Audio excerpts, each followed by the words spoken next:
Bien, bonsoir. Bonsoir et bienvenue à cette conférence de FIJAC ADI, de FIJAC ADI, pour ceux qui n'auraient pas compris précédemment le jeu de mots.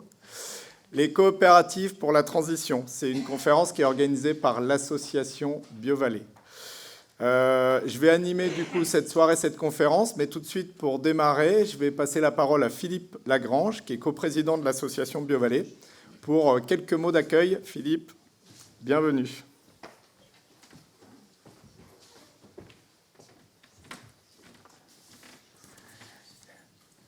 Merci et bienvenue à tous. Merci d'être nombreux ce soir pour cette deuxième conférence sur le sujet de la coopération pour la transition. Notre vallée, c'est une terre agricole par essence et par excellence. Et donc, on est heureux d'accueillir la coopérative des fermes de Figeac, qui a eu la gentillesse de venir depuis leur très beau département du Lot, nous témoigner de leur histoire et des nombreuses réalisations qu'ils ont pu mettre en œuvre depuis plus de 40 ans. Donc, sans plus tarder, je vais redonner la parole à Yannick Régnier et vous remercie encore pour votre présence.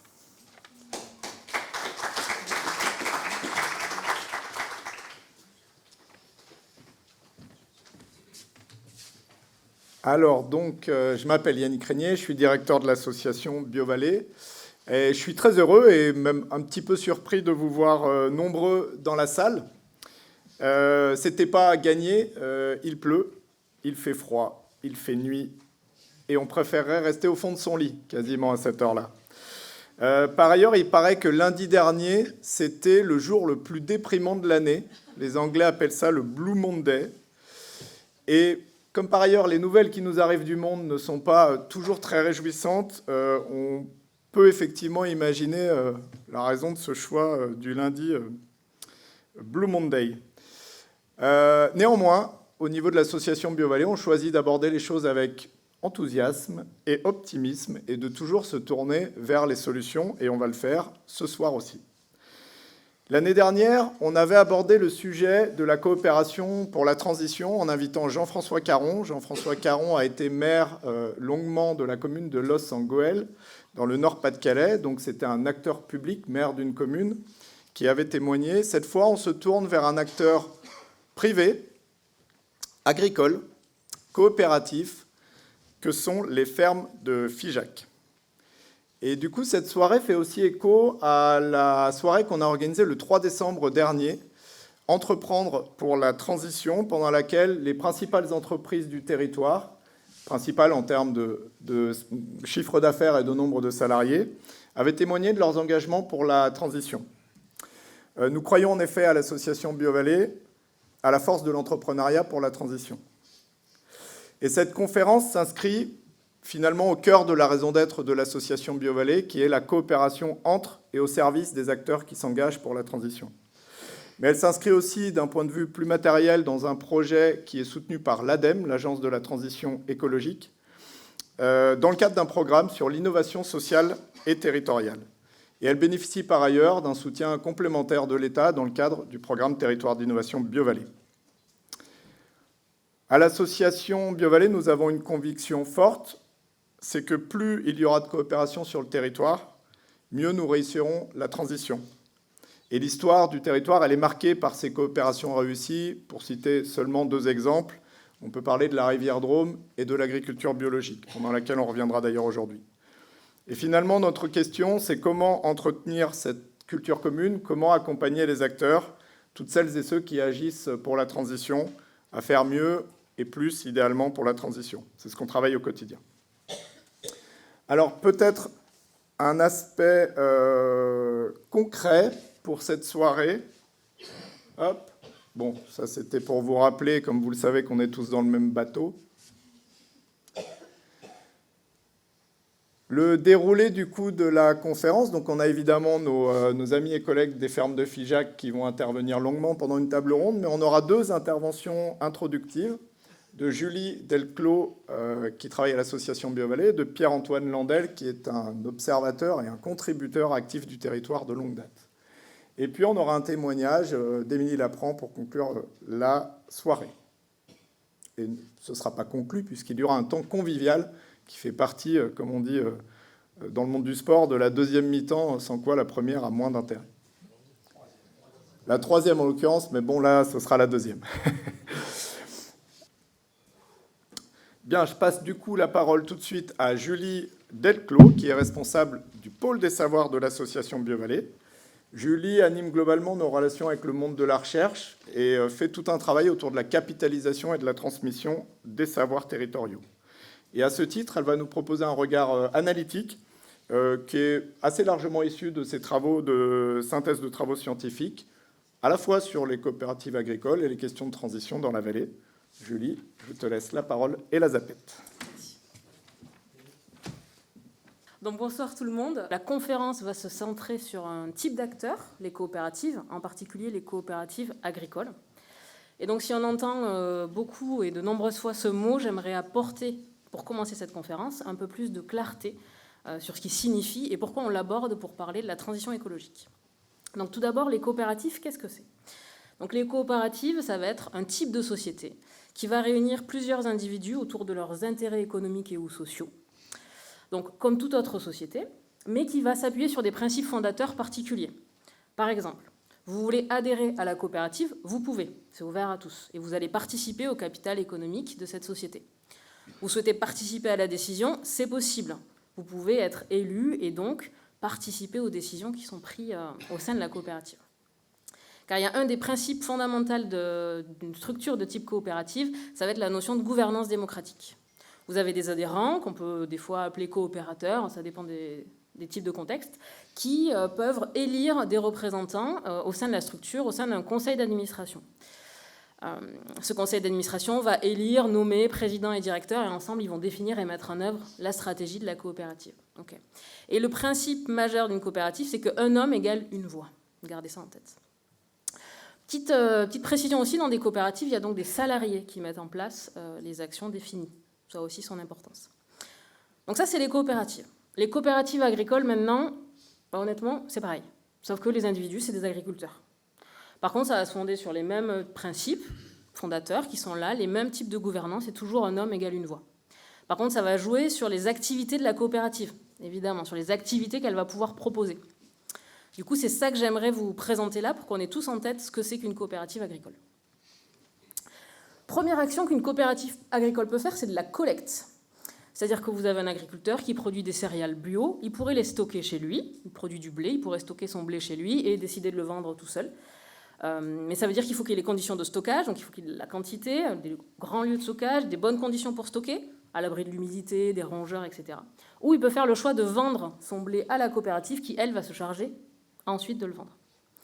Un exemple sur le territoire, c'est le silo coopératif de Cré, de la dromose de céréales. Donc vous avez les agriculteurs qui déposent leurs céréales à cet endroit-là, elles vont être pesées, elles vont être regardées sur la qualité, et ensuite elles vont être stockées dans les grands silos, ce qu'on appelle vraiment les silos qui sont derrière. Alors si je vous montre cette photo de cette année-là, des années 60, en noir et blanc, c'est pas pour placer les coopératives seulement dans le passé, c'est pour replacer et mettre en lumière qu'elles s'inscrivent dans une histoire longue, pour laquelle Pierre-Antoine apportera des éléments. J'en profite pour remercier le fonds Mémoire de la Drôme qui fait un travail d'archivat exceptionnel sur tout le département. Autre exemple sur le territoire, la coopérative fruitière à Loriol. Donc là, pareil, qui fait de la collecte. Et là, vous voyez les salariés en train de faire du conditionnement. Donc après avoir trié les fruits selon la qualité, la taille, etc., mis en barquette pour ensuite la coopérative vendre ces barquettes de fruits.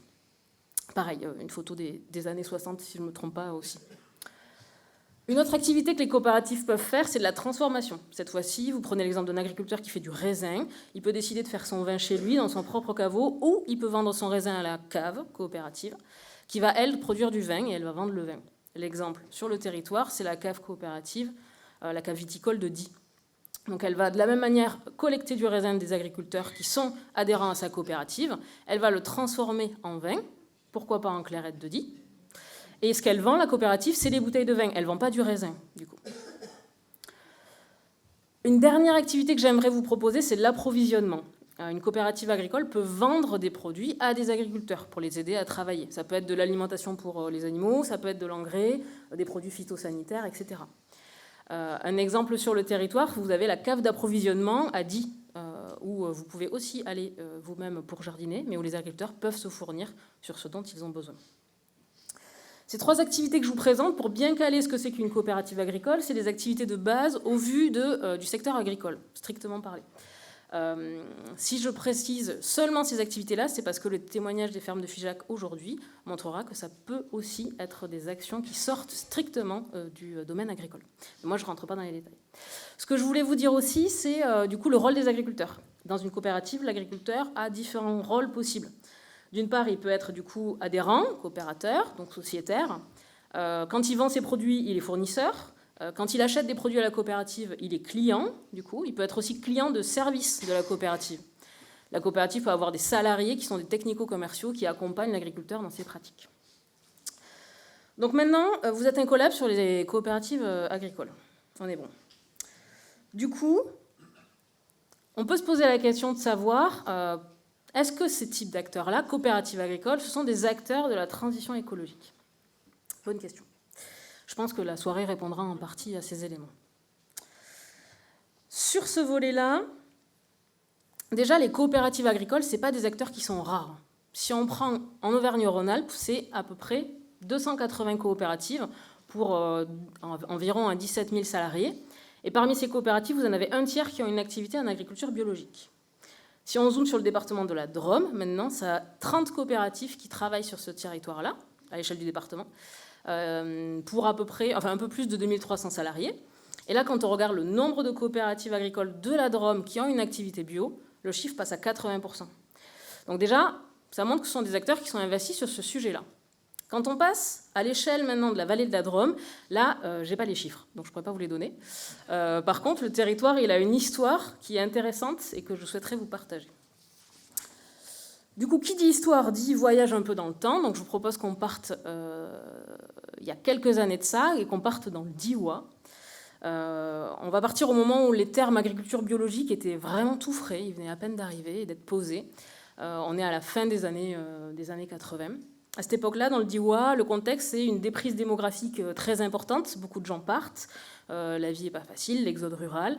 Le métier d'agriculteur n'est pas évident. Ce n'est pas évident de vivre de sa production quand on a une parcelle dans le Diois dans ces années-là. Les parcelles sont en pente ou moins productives. Du coup, les agriculteurs, ils ont du mal à être concurrents par rapport à d'autres lieux de production en Drôme ou en Auvergne-Rhône-Alpes. Du coup, ce qu'ils se disent, c'est qu'ils pourraient faire de l'agriculture biologique un moyen pour valoriser leur production et pour pouvoir mettre en valeur le produit. Alors, il faut dire aussi que ça correspondait pas mal à leurs valeurs de l'époque, de pas mal d'agriculteurs du Diois, donc ils se sont dit, on y va. Par contre, c'est pas si simple. Rappelez-vous ce que je vous ai dit. Imaginons, vous êtes un agriculteur dans le Diois dans les années 80-90, vous faites des céréales, vous voulez faire des céréales et du blé bio. Sachez que vous n'avez pas le droit de le stocker au même endroit que du blé qui est conventionnel. Il y aurait des risques de contamination. Sauf que dans ces années-là, des silos dédiés à l'agriculture bio, ça n'existe pas. Donc ça, c'est un premier frein technique. Il n'y a pas que ça comme frein. Il peut y avoir aussi l'idée de se dire l'agriculture biologique, pour certains agriculteurs, c'est des nouvelles manières de travailler et de travailler son sol. Donc il faut aussi apprendre de nouvelles techniques, apprendre comment désherber son champ sans utiliser de produits chimiques. Donc il y a tout un panel dans ces époques-là de freins techniques qui existent encore aujourd'hui à certains endroits et dans certains contextes, mais qui du coup sont difficiles à passer. Au-delà de ces freins techniques, il y a aussi des freins sociaux qui peuvent être limitants. Dans ces années-là, l'agriculture bio, pour certains, ça a une image très négative. Donc ça peut aussi jouer là-dessus. Et donc face à ces questions, l'exemple du Diois, il est intéressant dans les années 90 parce qu'il montre que les coopératives vont pouvoir participer à lever ces verrous. Déjà, les coopératives, elles vont pouvoir construire des infrastructures. Elles vont pouvoir construire des silos. Ça aura été fait, des silos dédiés à l'agriculture biologique, là où on peut stocker le blé. Donc là, on a un verrou déjà technique qui peut sauter. De la même manière, ce qui est intéressant, c'est qu'au sein des coopératives agricoles, dans le Diois, dans les comités, les conseils d'administration, en fait, vous avez des agriculteurs qui sont bio et des agriculteurs qui ne sont pas bio. Ce qui fait qu'en fait, ces gens-là vont partager le pouvoir au sein des coopératives, donc forcément vont se rencontrer, d'autant plus de l'effet du Diois, où beaucoup de gens se connaissent dans le Diois, mais vont pouvoir partager un pouvoir et les prises de décision au sein d'une structure, donc travailler ensemble, trouver du commun, et trouver du commun entre leurs deux manières de voir le monde et l'agriculture. Ce qui fait que ça va aussi participer à changer le regard et l'image sur l'agriculture bio à cette époque-là. Et comme la coopération reste dans l'ADN d'une coopérative, dans ces années-là, les coopératives agricoles, elles vont décider de faire ce développement de l'agriculture biologique, mais de le faire ensemble. Du coup, vous avez la coopérative agricole des plantes aromatiques et médicinales, celle de céréales de Die, la coopérative d'approvisionnement de Die et la cave viticole qui s'unissent pour ensemble faire une structuration technique et sociale sur le territoire pour permettre aux agriculteurs qui le souhaitent de pouvoir travailler avec des coopératives, avec des filières et des entrées en agriculture biologique. Ça, c'est intéressant, et du coup, leur action a eu beaucoup d'impact sur le Diois, au-delà sur la vallée de la Drôme, et même encore au-delà. Et si ça a eu autant d'impact, c'est parce qu'elles n'ont pas fait ça toutes seules non plus. Elles se sont alliées aux acteurs de leur territoire. Avec l'intercommunalité, à l'époque, dans ces années-là, elles vont aussi fonder le comité de développement agricole du Diois, qui va placer l'agriculture bio au centre aussi du projet de territoire. Et donc, du coup, qui va la voir comme un outil, un moyen de développer le territoire, et qui, du coup, va permettre de faire en sorte que ça gagne de l'ampleur dans son développement. Une autre chose là-dessus, c'est que leur coopération va se traduire en 1991 par un programme de développement de l'agriculture bio, qui va être un programme d'ampleur, y compris financièrement, donc qui va permettre de construire des silos, animer des temps sur l'agriculture biologique, faire des expérimentations, etc. Et ça, finalement, ça va permettre sur le territoire de booster l'agriculture bio. Beaucoup de gens vont se convertir, va y avoir beaucoup d'expérimentations, d'essais, donc ça va vraiment dynamiser sur ce volet-là. Et ce qui est intéressant, c'est de voir que l'ensemble des acteurs du système alimentaire, agricole du territoire va pouvoir s'unir, parce que vous avez les producteurs, les transformateurs, agriculteurs, coopératives, mais vous avez aussi donc, les pouvoirs publics, l'État qui est lié, donc l'intercommunalité qui est là, le département qui est là, etc. Vous avez aussi des acteurs du conseil de l'accompagnement, parce que la Chambre d'agriculture de la Drôme est partante dans le projet. Et vous avez aussi l'enseignement, c'est-à-dire que vous avez le centre de formation de Die qui est aussi dans le projet, donc qui permet aussi de faire connaître l'agriculture biologique aux futurs agriculteurs, en fait. Donc ça, cet historique rapide sur lequel... l'historique n'est pas rapide, mais moi je le fais en version rapide, sur lequel je suis revenue là, montre que déjà, oui, les coopératives agricoles, à travers l'exemple du territoire du Diois, sont des acteurs de la transition écologique. Ça montre aussi que leur action et leur impact va être d'autant plus important quand ils vont coopérer. Soit quand elles vont coopérer entre elles, soit quand elles vont coopérer avec d'autres acteurs de la transition écologique sur ce territoire-là. Et c'est l'action combinée de l'ensemble de ces acteurs qui explique que le Diois a été un territoire pionnier à l'échelle nationale sur l'agriculture biologique. Donc si j'ai abordé ici que l'agriculture biologique pour vous parler de la transition écologique, ce qui est assez réducteur, c'est parce qu'on ne m'a pas donné beaucoup de temps, donc je suis obligée de faire un choix déjà. Et surtout que c'est complémentaire avec ce qui va vous être présenté juste après. C'est-à-dire que les interventions de Pierre-Antoine, des fermes de Figeac, des Mini-Lapran, vous montreront que les coopératives, en particulier agricoles, peuvent avoir des actions sur la transition écologique, au-delà de l'agriculture biologique seulement. Et du coup, pour aborder l'histoire des coopératives et leur rôle territorial, je laisserai la parole du coup à Pierre-Antoine Landel. Je vous remercie de votre écoute.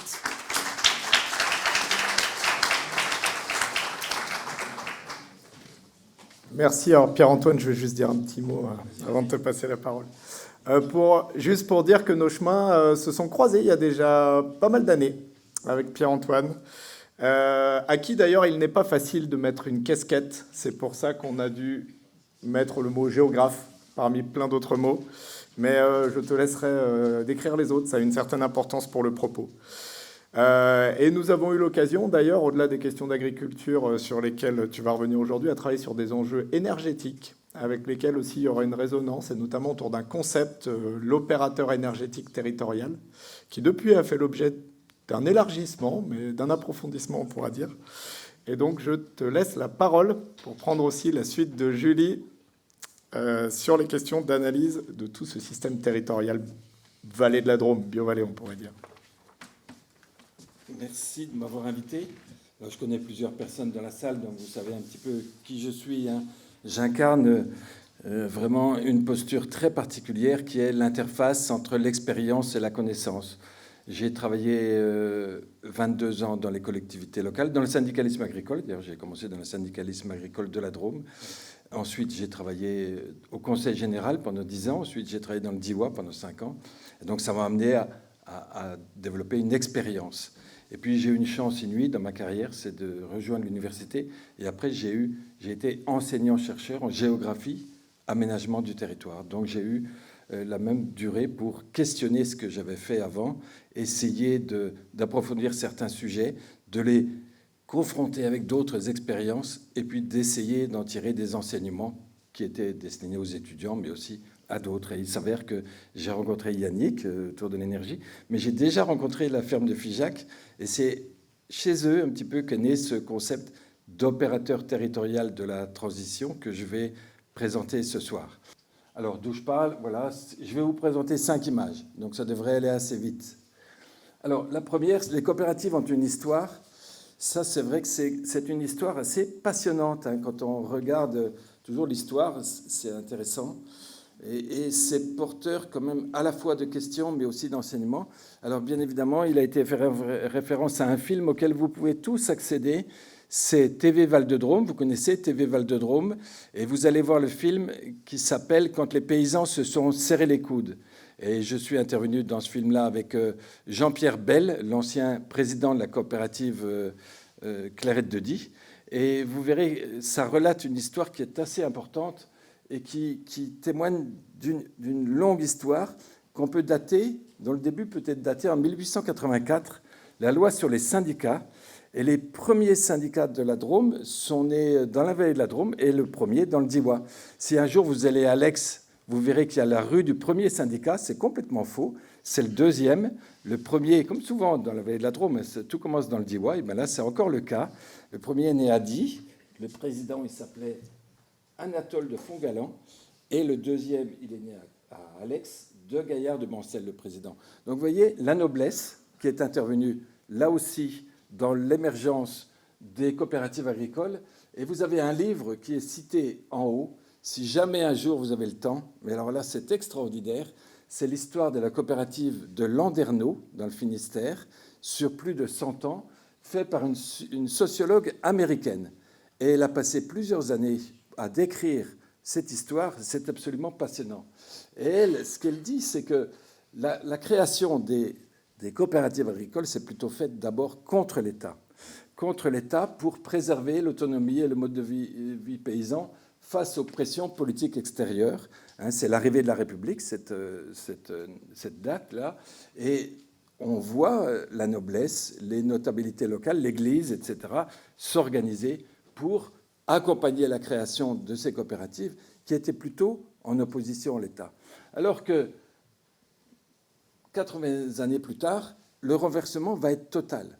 Ça va être la loi de modernisation agricole, la modernisation de l'agriculture, où là se passe un geste absolument unique en politique. C'est la convergence entre les intérêts de l'État, à l'époque. L'État cherchait plus de production agricole, des productions agricoles à faible prix, et puis de la main-d'œuvre pour l'industrie. Et il y avait une partie de la profession agricole qui a complètement adhéré à ces objectifs-là. C'est ce qu'on a appelé la recherche de la parité. Et donc, par l'élimination d'une partie importante des paysans pour permettre l'agrandissement et pour permettre l'intensification, la spécialisation, la mécanisation qui a accompagné tout ce mouvement de transformation profonde de l'agriculture. Et ça s'est accompagné d'une transformation aussi de la coopération agricole qui a été un acteur extrêmement important de cette transformation de l'agriculture. Et aujourd'hui, qu'est-ce qui se passe? Eh bien, plutôt que de parler de crise, moi je parle de fragmentation. C'est-à-dire que les besoins qu'on a connus il y a 60 ans, etc., restent pour une partie les mêmes, mais d'autres émergent. C'est-à-dire que les consommateurs demandent aussi en grande partie de la qualité, demandent du local. Il y a une partie des agriculteurs qui ont résisté à ce processus d'agrandissement et qui revendiquent une agriculture paysanne. Il y a d'autres parties des agriculteurs qui s'inscrivent dans une agriculture industrielle. Donc il y a un processus de fragmentation qui se passe et qui induit en partie une transformation des relations entre producteurs et consommateurs. Ce n'est plus une relation dans laquelle l'État est central, l'État est arbitre, etc. Il y a d'autres relations qui sont en train de naître et qui expliquent les transformations de la coopérative, des coopératives aujourd'hui. Alors ensuite, la suivante. c'est, quand on observe les coopératives, on s'aperçoit qu'il y a une tension permanente entre le marché global, l'accès au marché global, et l'ancrage au territoire. Alors là, bien sûr, ce sont deux diapositives un petit peu extrêmes. Il y en a d'un côté la compétitivité par les prix, c'est-à-dire qu'on sait qu'on est compétitif en ayant le prix le moins cher possible et on va produire le plus possible, au moindre prix possible, on va exporter, etc., jusqu'au jour où on va trouver moins cher ailleurs. Mais ça, c'est encore l'histoire de l'économie. Et puis la compétitivité par la spécificité, c'est la multiplication des labels, des appellations, des marques d'ancrage au territoire qui sont particulièrement marquées en agriculture et encore plus dans la Drôme et la vallée de la Drôme. Si on fait un zoom sur la coopérative de Die, on voit bien que cette tension, elle est permanente. Et alors, on l'a illustré dans un article qu'on avait écrit avec des collègues de l'IUT, avec une figure qu'on pourra demander, qu'on pourra tester auprès de FIJAC. C'est la coopérative du dialogue entre le directeur et le président. C'est un dialogue important à observer. Et là, ce qu'on avait vu, qui était très net à Die, c'était le président représente l'ancrage au territoire, c'est lui qui incarne l'ancrage au territoire avec le conseil d'administration, avec les agriculteurs, et le directeur, il incarne l'accès au marché. Et selon la nature du dialogue entre les deux, eh bien, il va y avoir des évolutions différentes. Mais c'est une question qu'il faut, à mon avis, poser quand on analyse le fonctionnement d'une coopérative. Alors, transition territoriale, de quelle transition est-ce qu'on parle ? Moi, quand je parle de la transition, je dis deux choses. La première chose, c'est que la transition est caractérisée par une incertitude vraiment permanente. On ne sait pas du tout où on va. Personne ne sait où on va.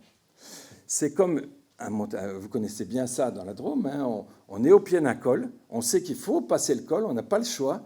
Il y a une telle crise, etc., qu'il faut passer, mais on ne sait pas ce qu'il y a derrière. Et ça, c'est permanent dans ce processus de transition. Il est très, très difficile de savoir exactement où on va. La deuxième permanente, c'est que la définition classique en philosophie ou en politique, quand on parle de transition, on dit on va passer d'un système à un autre système. Quand on a dit ça, on n'a pas dit grand-chose. Moi, je pense qu'il faut absolument rajouter un terme. On passe d'un système de relations à un autre système de relations. C'est-à-dire que c'est quand même un changement vraiment fondamental qu'il faut raisonner quand on parle de transition. On passe d'un système de relations à un autre système de relations.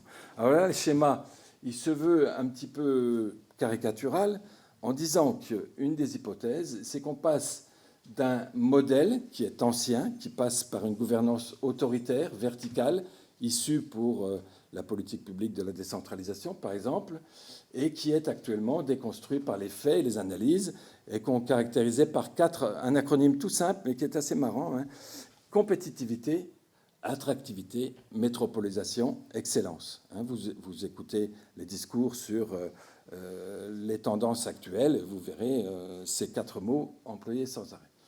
Et on passe à un autre système qui est encore une fois très difficile à caractériser, mais dans lequel le territoire est caractérisé par des liens et des lieux. Ce qui fait le territoire, c'est plusieurs définitions, plusieurs entrées. La plus simple, c'est le territoire est d'abord l'étendue d'un pouvoir. Ça, vous le connaissez tous, cette définition, tout ça. Elle reste permanente, elle est permanente, mais après, il y en a eu d'autres.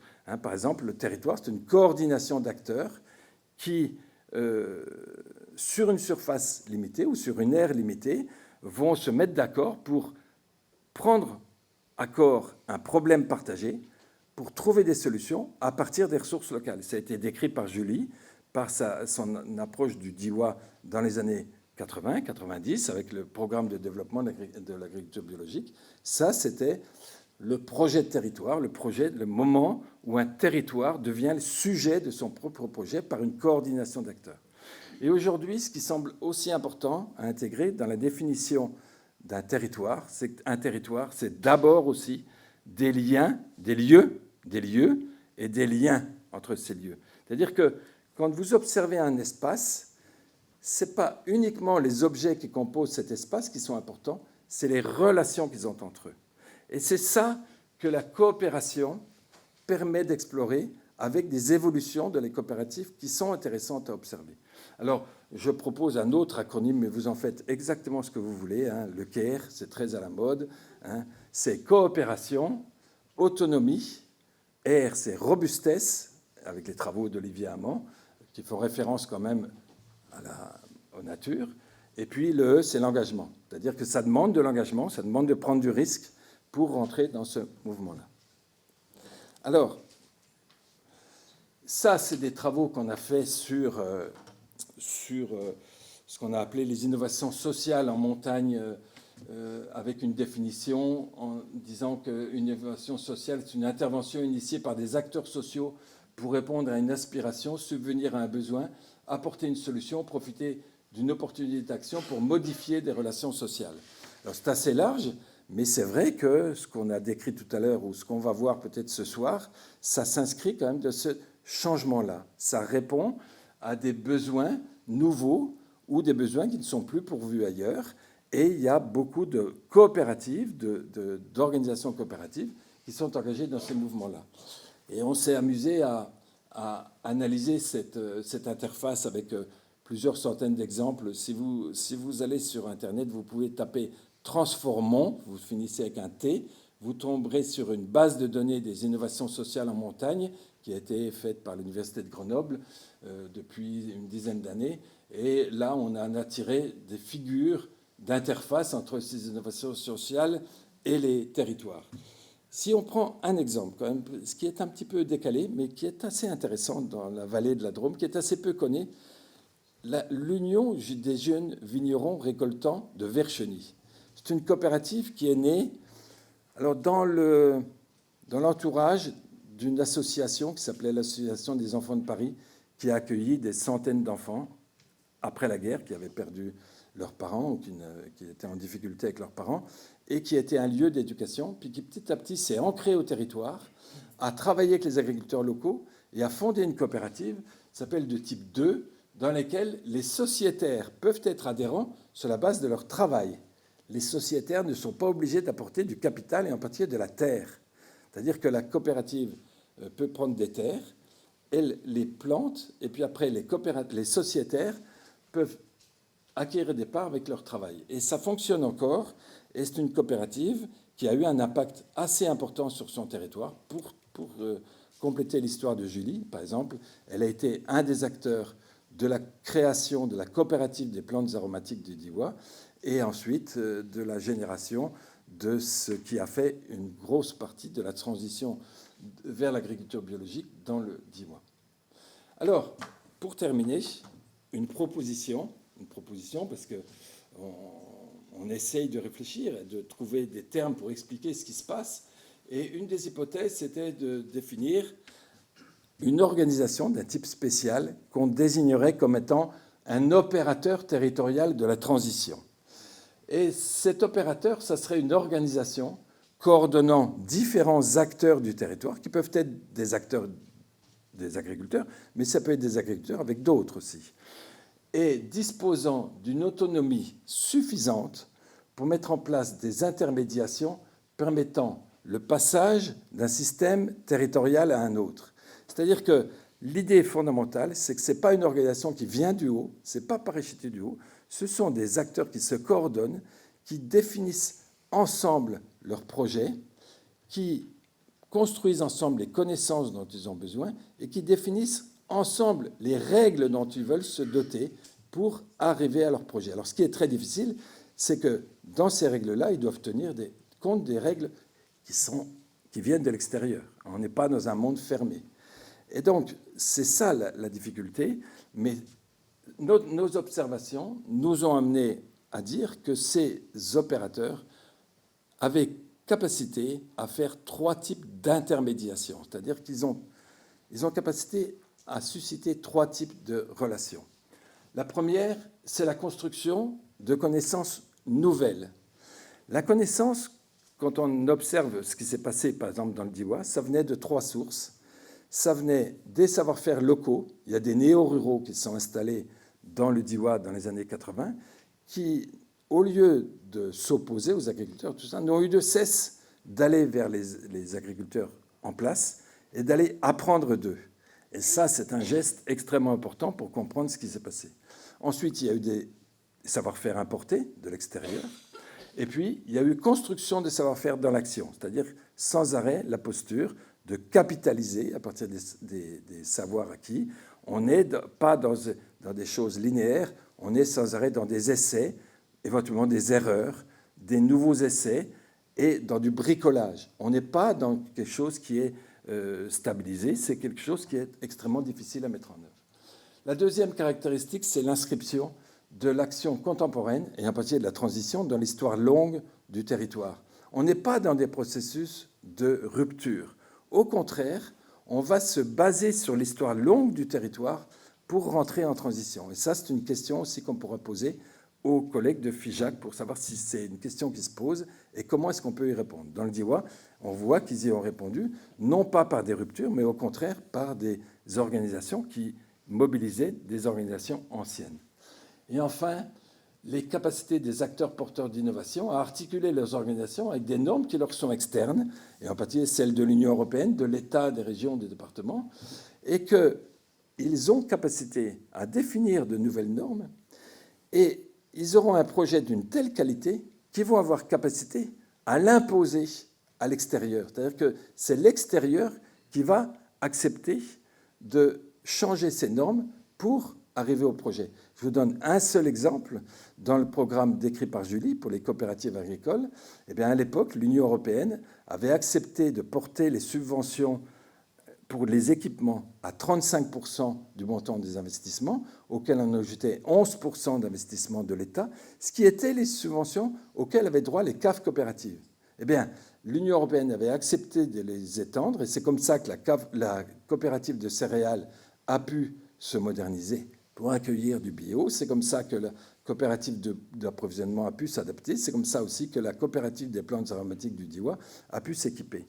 Et donc là, on voit cette capacité à transformer ou à négocier avec les règles qui sont externes.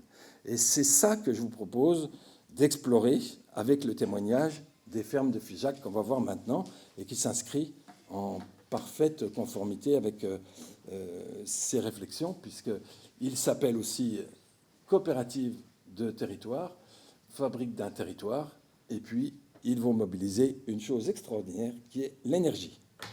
Je vous remercie.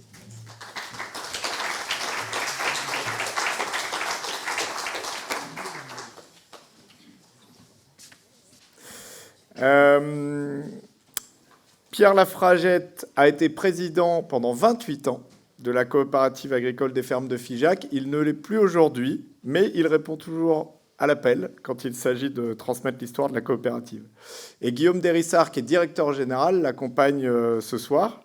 Guillaume est directeur de la coopérative depuis 5 ans et il a notamment passé quelques années dans une structure que certains peuvent connaître, qui s'appelle Sol et Civilisation. Il y reviendra peut-être. J'ai un grand plaisir de vous accueillir aujourd'hui parce qu'on a un petit bout d'histoire commune dans la mesure où nous avons cofondé ensemble, notamment le réseau des territoires à énergie positive. Pierre-Antoine a évoqué la question de l'énergie en 2010, qui était un réseau qui originellement rassemblait des acteurs publics et privés et dont BioVallée fait partie aussi des fondateurs à ce moment-là. Et on avait accueilli en 2012, d'ailleurs, sur le territoire Laurent Causse, qui était responsable du service énergie à l'époque, aujourd'hui retraité, pour parler de la question de la maîtrise territoriale des projets d'énergie renouvelable. Et on croisait déjà les logiques de maîtrise, qu'elles soient publiques, privées, coopératives ou citoyennes. Tout ça, c'est quelque part des composantes du territoire. Je vous invite du coup à me rejoindre. On va être sur un format plutôt d'échange en table ronde. Il y a quelques images et supports visuels que vous pourrez voir, mais on va surtout essayer d'avancer ensemble. Alors peut-être pour démarrer, première question. Guillaume, je te laisse la main là-dessus. Carte postale. Du coup, bienvenue, vous venez de FIJAC. Ce n'est pas tout à fait comme la vallée de la Drôme. FIJAC et le pays de FIJAC de manière générale, à quoi ça ressemble en quelques mots, quelques chiffres ou quelques images? Bien, bonjour, bonsoir à tous plutôt. Donc Figeac, c'est une petite ville de 10 000 habitants qui est donc dans l'est du Lot. Vous avez là sur la carte le département du Lot, donc, et la zone rouge, c'est la zone d'intervention de ferme de Figeac, qui épouse une unité naturelle qu'on appelle le Ségala Limargue lotois. C'est-à-dire qu'on a quitté le Causse et qu'on commence à monter sur le massif central. On rentre dans des terres un peu plus acides, où on faisait du seigle à l'époque, d'où le mot ségala. Il y a d'ailleurs des ségalas sur tout le pourtour du massif central. Et c'est là où s'est implantée, où a émergé la coopérative Ferme de Figeac. Vous le verrez dans notre logo, hein, ce territoire, c'est la tache jaune que vous voyez dans la vache de notre logo. C'est bien donc une relation entre un sol et une civilisation d'élevage bovin. Voilà. Donc le territoire, c'est 80 000 hectares, c'est à peu près un cercle de 30 km de rayon, donc c'est pas très très grand. Ça rejoint une communauté de communes qui est le Grand Figeac, qui fait à peu près 45 000 habitants. C'est couvert à 40% à peu près de prairies. 40% à peu près de forêt, 38 000 hectares, 37 000 hectares, et puis quelques terres cultivées pour l'alimentation du bétail. Et puis c'est une zone d'élevage, donc c'est entre les 2/3 et les 3/4 des productions bovines du département, 60 millions de litres de lait produits et plus d'une vingtaine de vaches allaitantes. Il y a également un petit peu d'ovins, un petit peu de canards, etc., mais de façon beaucoup plus marginale. Voilà. Très bien, je crois qu'on a 2-3 images. Voilà, il y a 2-3 images. C'est un territoire patrimonial, hein. Il y a des très belles... on n'est pas très loin de Rocamadour, du gouffre de Padirac, du chemin de Saint-Jacques-de-Compostelle. Là, vous avez une villa en haut, à gauche, vous avez Figeac. En bas, plutôt sur le plateau du Haut-Ségala, une exploitation agricole. Et puis l'abondance des prairies dans notre territoire. Et vous avez une belle photo de prairies. Bien, alors je vais vous proposer d'avancer par quelques séquences. La première, en écho avec ce que vient de dire Pierre-Antoine Landel, c'est l'histoire et le temps long. Les transitions s'inscrivent toujours dans un temps long, malheureusement, en dépit et quelle que soit l'urgence à laquelle on doit répondre. Et pour savoir où l'on va, il faut aussi savoir d'où l'on vient. Et donc, racontez-nous, finalement, vous, chacun, individuellement, d'où vous venez. Et puis, par extension, ensuite, quelle est l'histoire et d'où vient la coopérative agricole des fermes de Figeac. Mais peut-être à titre personnel, d'abord, Pierre. Oui, bonjour à tous. Je suis ravi d'être là, voilà, de pouvoir partager et puis écouter ce que vous pourrez dire un petit peu après. Alors moi, je m'appelle Pierre Lafragette, je suis paysan tout près de Figeac, la ville du Forêt, 5 km de Figeac. Pierre-Antoine, vous parliez de lieux et de moments tout à l'heure. Alors, quand je pensais l'agriculture, quand je suis arrivé dans ce lieu, quand j'avais une quinzaine d'années, je dirais que l'agriculture de ma commune, c'était des agriculteurs après la messe qui se trouvaient nombreux et qui parlaient de leur métier. Et je vois bien ce lieu et ce lien fort, monde qui a disparu. Et donc on peut en reparler un peu après dans toutes les logiques de transition et d'évolution. C'est un des éléments, cette question de coopération autour de lieux et de liens que je voulais souligner. C'est comme ça que je me présenterai. Je suis issu d'une famille marquée par l'après-guerre et les évolutions que vous avez aussi décrites, avec ces grandes transformations, la JAC, tous les mouvements d'éducation populaire qu'il a pu y avoir à ce moment-là, et l'arrivée de nombreuses coopératives dans ces territoires et dans notre territoire. Globalement, une coopérative par canton, on peut faire court, qui faisait l'approvisionnement et où on mélangeait d'ailleurs dans les termes, je ne sais pas si c'était pareil ici, le syndicat et la coopérative. Quand on allait à la coopérative, on allait au syndicat. C'était le lieu, voilà, les termes se mélangeaient. Donc moi, je suis paysan éleveur, comme la plupart des paysans de ce territoire. Nous élevons des vaches laitières, des vaches à viande, des canards. Et sur cette commune, ouais, je peux le dire rapidement, nous sommes regroupés pour continuer à exister. Donc nous sommes 9 agriculteurs où nous avons mutualisé nos fermes en les laissant un peu indépendantes et en mutualisant et en investissement ensemble pour l'avenir, pour gagner notre croûte et permettre l'arrivée de jeunes. Je le fais très rapidement. C'est comme ça que je me présenterai. Peut-être 2 mots du coup personnels, Guillaume, et puis on reviendra sur la coopérative après. Bon, alors moi, je suis d'une autre génération, effectivement, un peu plus jeune. Moi, j'ai fait des études d'agronomie. On est souvent marqué, quand on fait ces études, il paraît qu'il y a un événement déclencheur. Moi, j'ai fait mes études d'agronomie au début des années 90. C'est l'année de la vache folle. Et à l'époque, on ne parlait pas de bifurcation. Ça a donné plus tard. Et donc, comme tout le monde, j'ai commencé dans un groupe agroalimentaire, enfin comme tout le monde, comme beaucoup de mes camarades de l'époque, j'ai commencé dans un grand groupe agroalimentaire. Et puis, je me suis dit que ce n'est pas comme ça qu'on allait accompagner les mutations de notre époque. Et donc, je suis parti, comme tu l'as exprimé tout à l'heure, dans une structure un peu de réflexion qui s'appelait Sol et Civilisation, qui avait été créée par un grand responsable agricole qui s'appelait Raymond Lacombe. Qui a été ensuite présidé par un certain nombre de personnalités agricoles, notamment Anne-Claire Vial, que vous avez connue ici, j'imagine. Et ça m'a permis de voir comment l'agriculture, en s'ouvrant à la société, pouvait faire projet. J'ai accompagné pendant quelques années Ferme de Figeac, et puis le directeur historique est parti à la retraite. Il y a eu une ouverture de poste, et je me suis dit que c'était intéressant de rentrer dans le cambouis, un petit peu, dans l'opérationnel. Et j'ai rejoint donc Ferme de Figeac il y a 5 ans. Voilà. Bien, venons-en du coup à la coopérative qui a une bonne quarantaine d'années maintenant. Alors, pour la présenter, je dirais que les années 80, on était suite aux lois d'orientation agricole. Il faut produire, il faut développer. C'était le contexte. Des petites coopératives et une réorganisation des coopératives en coopératives beaucoup plus grandes. On cherche l'augmentation de la taille, la massification pour arriver à la performance et à la rentabilité. Dans notre territoire, alors évidemment, on sentait bien qu'on avait ce mouvement, il était un peu inéluctable, mais dans notre territoire, on s'est dit il y a quelque chose qui risque de nous échapper. On ne savait pas trop le définir, mais une intuition. Il faut qu'on garde la capacité, le maintien de manette pour pouvoir agir. La coopérative est un lieu économique où on prend des décisions, où on investit.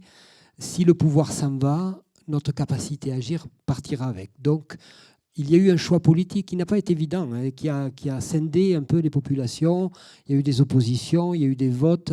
Et c'est ce choix-là qui a été porté et est né en 1985 la CASELI, qui est un nom précédent sous forme coopérative des fermes de Figeac. On a continué ce développement, mais ce lien au territoire a été ancré un peu dès le départ.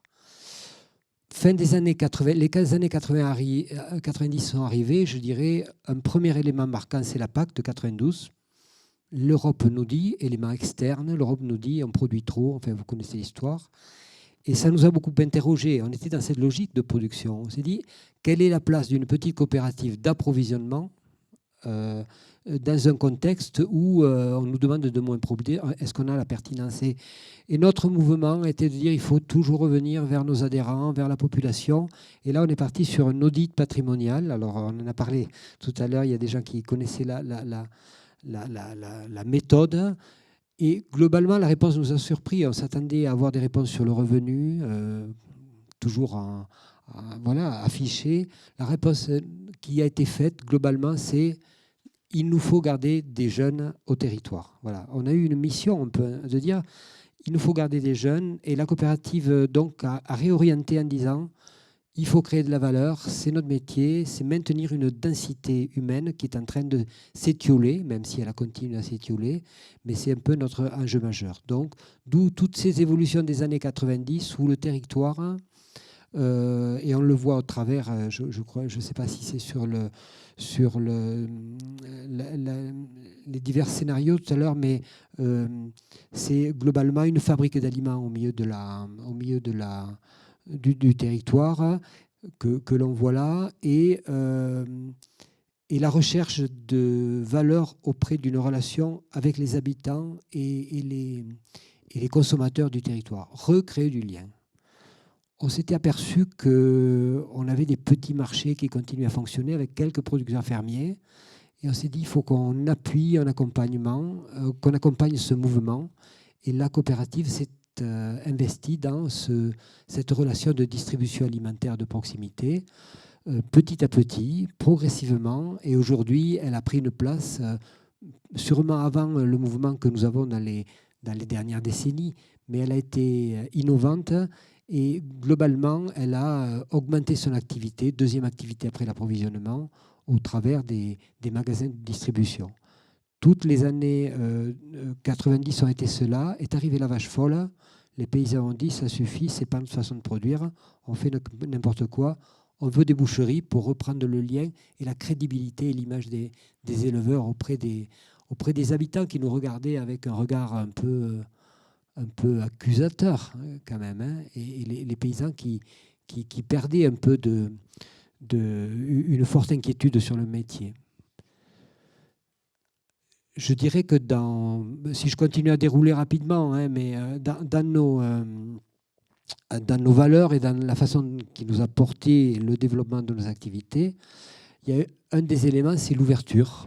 Parce que rester sur un petit territoire, le risque, c'est de se refermer. Et on a rapidement inscrit l'idée qu'on était dans un monde ouvert et qu'on avait besoin à la fois de travailler sur ce territoire, mais aussi d'être à l'écoute du monde et de la vision du monde qu'on pouvait percevoir. Alors là, il y a eu deux axes. D'abord, essayer de coopérer avec les autres coopératives. Ça n'est pas gagné parce qu'on a des cultures un peu différentes. Et c'est toujours un axe, hein, et on sent bien que c'est un axe essentiel. Et en même temps, on a perçu, début des années 2000, l'importance du développement au travers du changement climatique, du développement des énergies renouvelables. On l'a vu 2001, 2002, on s'est dit ça, c'est quelque chose sur lequel il faut qu'on aille parce qu'on a la ressource. Dans le Ségala-Lotois, ailleurs aussi, mais on a du soleil, du vent, enfin vous connaissez l'histoire. À nous de le développer. On avait entendu parler d'une situation en Allemagne, auprès de Fribourg, d'idées où tout un territoire s'est mobilisé autour de cette question-là. Et on est allé voir plusieurs fois, plusieurs voyages, et on s'est dit, voilà ce qu'il nous faut faire. On a fait quelques petites erreurs au début. Ça jalonne notre parcours, hein, les erreurs. Mais on s'est dit, ce qui va nous différencier par rapport à tout ce mouvement, c'est notre capacité à coopérer. C'est notre capacité à nous fédérer. On sait bien que les ENR le développement du photovoltaïque va arriver même si on ne fait rien. Mais si on fait, ça permettra de toucher beaucoup de monde. Celui qui a les moyens et celui qui ne l'a pas. D'où, lorsque la loi et l'opportunité de la loi Borloo 2007-2010 est apparue, on était prêt, on avait travaillé la réflexion collective autour de ça. Et donc la création d'un investissement de 35 millions d'euros sans un sou en poche, parce qu'on est parti, on n'avait pas les moyens, par l'organisation. Et ça montre bien que la coopération permet d'aller chercher un développement économique simplement parce qu'on met des règles de fonctionnement. Petit à petit... Non, une petite anecdote dont je me souviens, vous me direz si je me trompe, mais sans un sou en poche, c'est-à-dire que c'est un projet pour lequel il y a eu 80% d'argent qui a été cherché à la banque, en dette, et les 20% ont été cherchés à la même banque par les agriculteurs individuellement, le Crédit Agricole en l'occurrence, notamment si je ne me trompe pas. Et ce qui fait qu'avec initialement rien, vous avez généré du beaucoup. Avec initialement rien, on a généré beaucoup. Alors c'est vrai qu'il a fallu aussi être force de crédibilité, parfois tordre le bras un peu des uns et des autres. Hein. Il y a toujours un rapport qui est lié à la relation. Mais on a pu le faire parce qu'on était crédible et parce qu'on avait toute une histoire de coopération. Je crois que la crédibilité est essentielle. Il y avait une prise de risque importante, mais cette prise de risque a permis de ramener sur le territoire sur 20 ans quasiment 48 millions d'euros nets d'apport en valeur et qui permet de consolider des logiques de développement sur ce territoire. Cette valeur créée d'un point de vue économique, elle nous a permis non pas simplement de dire on est des rentiers, on attend que ça tombe et puis l'affaire est réglée, mais surtout de réinvestir dans un outil, un service énergie de la coopérative, aller dans les nouveaux métiers, la maintenance, le développement et chercher dans les autres énergies. Il n'y a pas que ça. Il n'y a pas que le solaire photovoltaïque et la loi Borloo. Les règles ont changé, elles sont changées encore. Et même, on ne sait pas comment ce sera, mais globalement, aujourd'hui, c'est près de 900 toits qui ont été installés. Tu me diras plus, Guillaume, mais c'est à peu près ça. Et c'est d'autres énergies qu'on est allé investir. L'éolien, le parc éolien, tu l'évoquais tout à l'heure, un parc de 7 éoliennes et une mobilisation financière du territoire pour que le vent ne soit pas, la valeur créée ne soit pas spoliée à ceux qui vivent sur ce territoire. La coopérative étant le lien, la médiation entre les habitants et les investisseurs dont on a besoin. Mais aussi après la méthanisation, là également un investissement très important. Une mobilisation, la méthanisation qui était le lien entre l'agriculture et l'énergie. Là, on va faire un travail sur l'assainissement des effluents et la relocalisation des engrais de ferme. Bon, sans rentrer dans les détails biologiques, c'est bien ce qu'on cherchait. Les équilibres économiques sont beaucoup plus fragiles. Et là, on sent bien qu'on est dans une passe compliquée, mais parce qu'on est organisé, on arrive à surmonter ces passes. Voilà, je dirais, je vais un peu vite sur l'énergie. Après, il y a tous les enjeux un peu d'évolution, mais peut-être je peux laisser le soin à... On va y revenir. Alors, peut-être je suis intéressé par avoir quelques chiffres clés et puis éventuellement des compléments sur les activités qu'on n'aurait pas mentionnées par rapport à ce que disait Julie et les activités habituelles des coopératives agricoles. Là, on en a vu quelques-unes dans le domaine de l'énergie nouvelle. Voilà, s'il y en a aussi quelques autres de particulières, n'hésitez pas à le mentionner. Oui, alors quelques chiffres clés pour montrer toute la trajectoire. Pierre disait que la coopérative naît donc au milieu des années 80, une dizaine de salariés au milieu des années 80. Aujourd'hui, c'est 172 salariés pour 662 adhérents. On y reviendra un peu tout à l'heure parce que dans ces adhérents, il n'y a pas que des agriculteurs d'ailleurs. Ça représente à peu près 40 millions d'euros de chiffre d'affaires donc sur un périmètre de 30 km de rayon. Un résultat de 600 000 euros à peu près et nous avons 5 filiales. Voilà. Donc, quelques chiffres clés. 4 grands piliers d'activité, le socle d'origine, dont a parlé Pierre, hein, l'approvisionnement et le service technique auprès des agriculteurs. Avec une fabrique d'aliments, c'est 30% à peu près du chiffre d'affaires. Associé à cela, une CUMA de deuxième niveau, c'est-à-dire une coopérative d'utilisation de matériel agricole qui porte du matériel innovant que ne peut pas s'offrir les petites CUMA locales. Cette fabrique d'aliments, elle est un petit peu spécifique, c'est-à-dire qu'on n'est pas dans le standard, c'est une fabrique d'aliments à la carte. Il y a, en gros, moi j'appelle même pas ça une fabrique d'aliments, en fait c'est un restaurant gastronomique pour vaches, puisqu'il y a 600 éleveurs, il y a 600 recettes. C'est-à-dire que chaque recette, chaque aliment, chaque ration du bétail est analysée et spécifiée pour le troupeau dédié. Les agriculteurs amènent leurs céréales dans nos silos ici à la récolte et au cours de l'année, ils sont mélangés avec des protéines végétales, des minéraux, etc. Et ils répondent spécifiquement aux besoins du troupeau de l'éleveur. Donc il y a même des éleveurs qui ont plusieurs recettes parce qu'en fonction des troupeaux, des évolutions, etc. etc.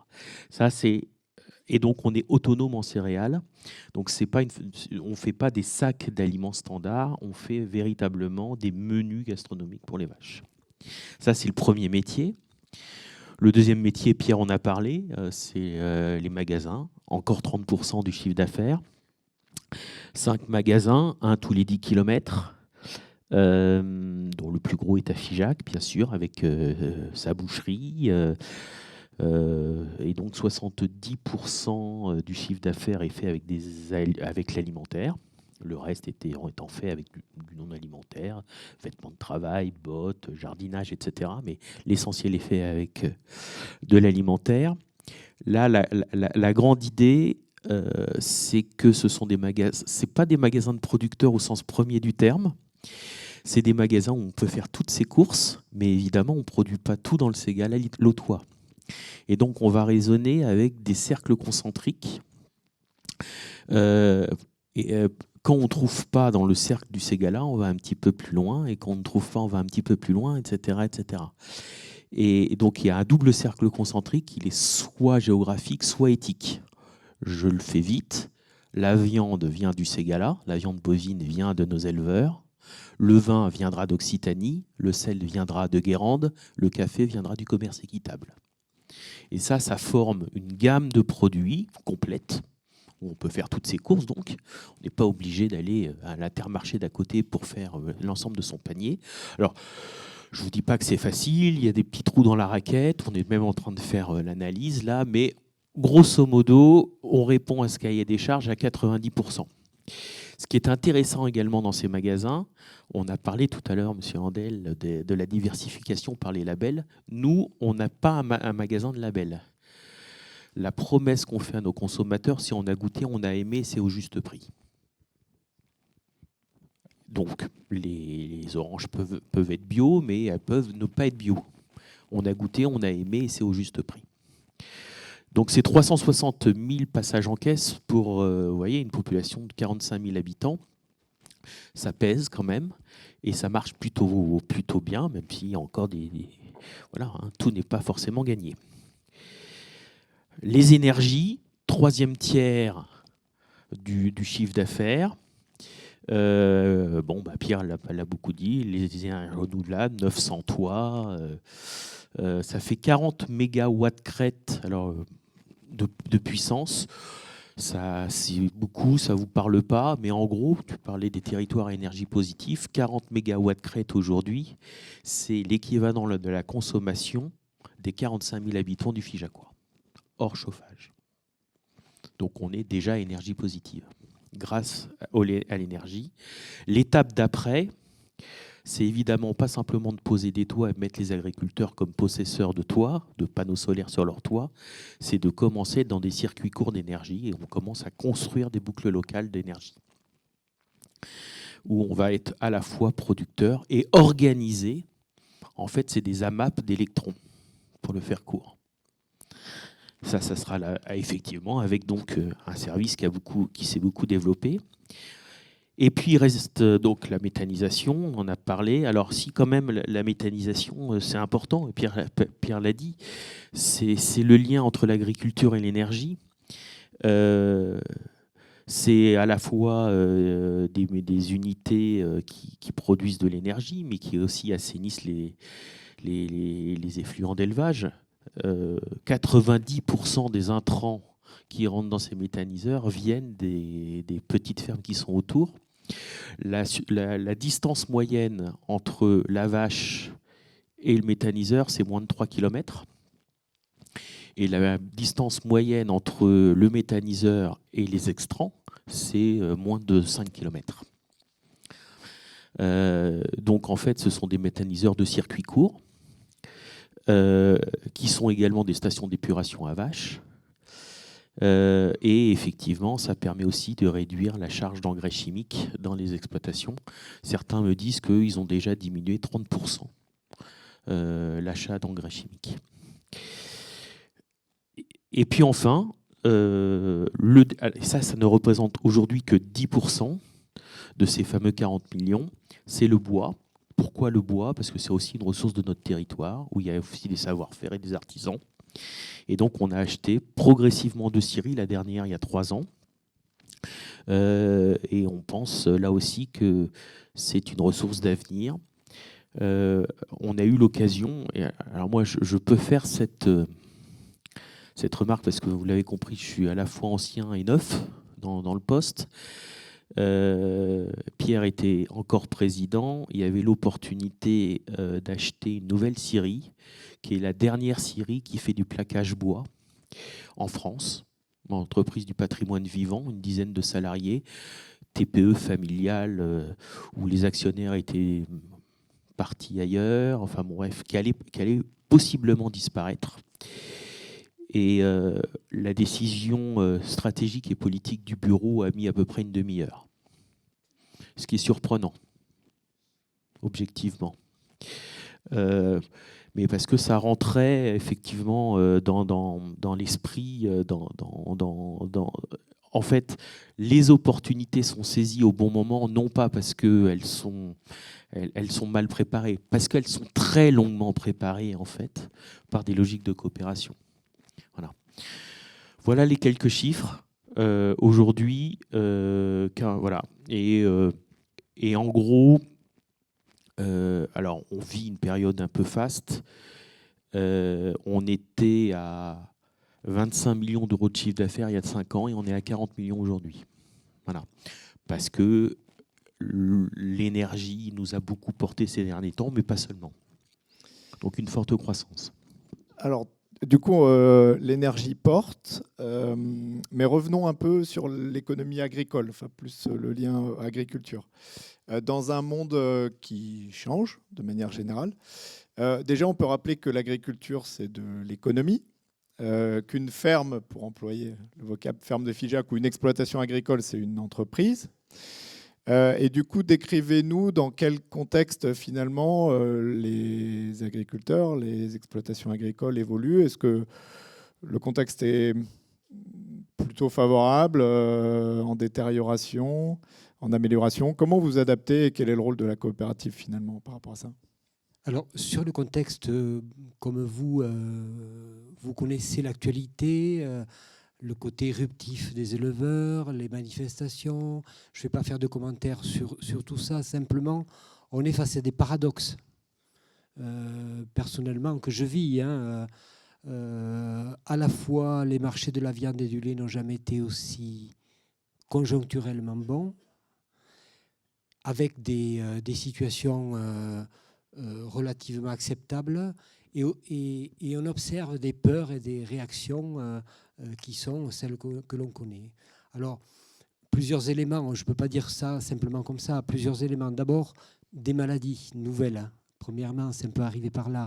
Et réellement, ça touche un éleveur lorsque ce genre de maladie arrive.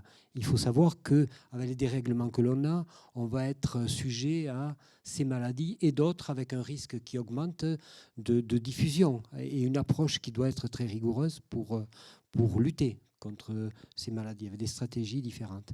Et rapidement, on a vu une évolution de l'actualité vers, je dirais, les questions de commerce international. Là, je crois qu'on touche un deuxième point qui est important.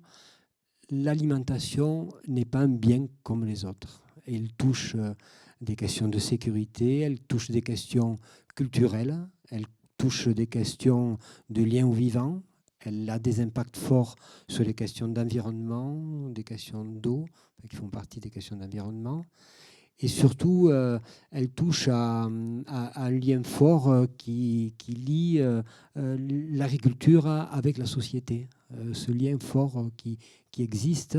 Je faisais la description d'un monde qui a disparu, mais qui a disparu en une génération, c'est-à-dire très rapidement.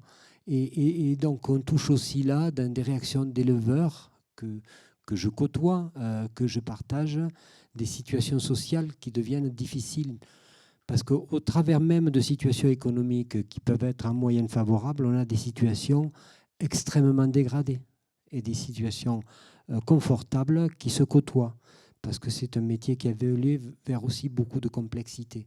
Voilà. Donc ça touche aussi comment on peut accompagner et organiser les modes et les unités de production, au-delà même des questions de produits et de produits. Et là, la coopérative, puisque c'était un peu la question que tu posais, la coopérative a cette responsabilité, non pas de donner des solutions générales, un peu qui arriveraient descendantes, mais surtout d'être des lieux de débat, des lieux d'échange, des lieux de construction à périmètre de ce territoire. Notre territoire, moi je le vis comme une grande chance d'avoir un outil. Alors j'y suis un peu moins, mais Guillaume pourrait en témoigner. C'est pas facile, mais d'avoir des lieux, des cellules sur des questions de projet, c'est un facteur tout à fait favorable pour essayer de dépasser ces crises, parce que les transitions, elles passent par justement ces phases de crise. Il faut les traverser. un complément ou c'est bon? Ok. Alors, les fermes de Figeac, du coup, et ça a été rappelé par Pierre-Antoine Landel, notamment parce qu'on voyait fabrique de territoire en gros sur le fronton de votre bâtiment. Vous êtes à la fois une coopérative agricole, mais vous vous revendiquez aussi coopérative de territoire. Qu'est-ce que ça veut dire pour vous, coopérative de territoire, et notamment dans la question du lien aux habitants et aux autres acteurs du territoire, au-delà des agriculteurs? Bon, tout d'abord, la question, la notion première, c'est que l'idée, c'est que le territoire ne nous entrave pas, il nous libère. La question de ces 30 km de rayon, ce n'est pas une petitesse, c'est une grandeur.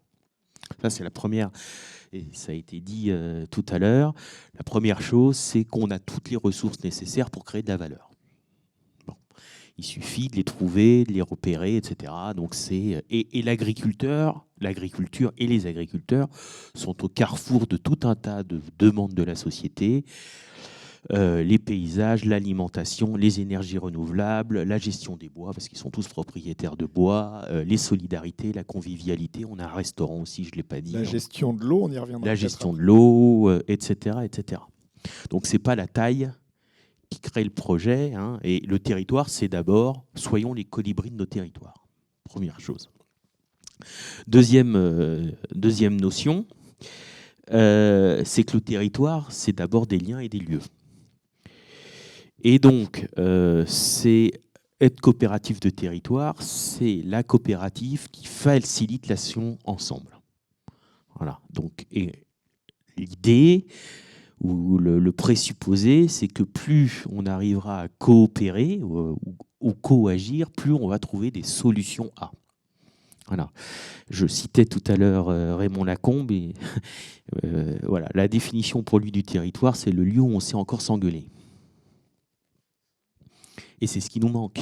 C'est ce que disait Pierre tout à l'heure. Après la messe, on se retrouvait sur la place du village, on discutait. Il n'y a plus ces lieux pas uniquement de bavardage, les lieux où on rentre dans l'univers de l'autre, on discute, on avance, etc. On est en train de créer avec, j'y reviendrai peut-être tout à l'heure, avec le lycée agricole, ce qu'on appelle un école-lieu, c'est-à-dire un lieu de rencontre entre le monde agricole et la société sur tout un tas de sujets. Alors, c'est pas facile, les controverses, les préjugés, etc., etc. Mais donc, faire territoire, c'est d'abord c'est les liens qui libèrent, hein, pour reprendre des expressions qu'on connaît par ailleurs. Donc, l'espace géographique rempli de ressources, l'espace de relations, et puis faire territoire, ou le territoire, pourquoi ? Parce que la logique de la circularité de la valeur sur un espace est extrêmement moderne.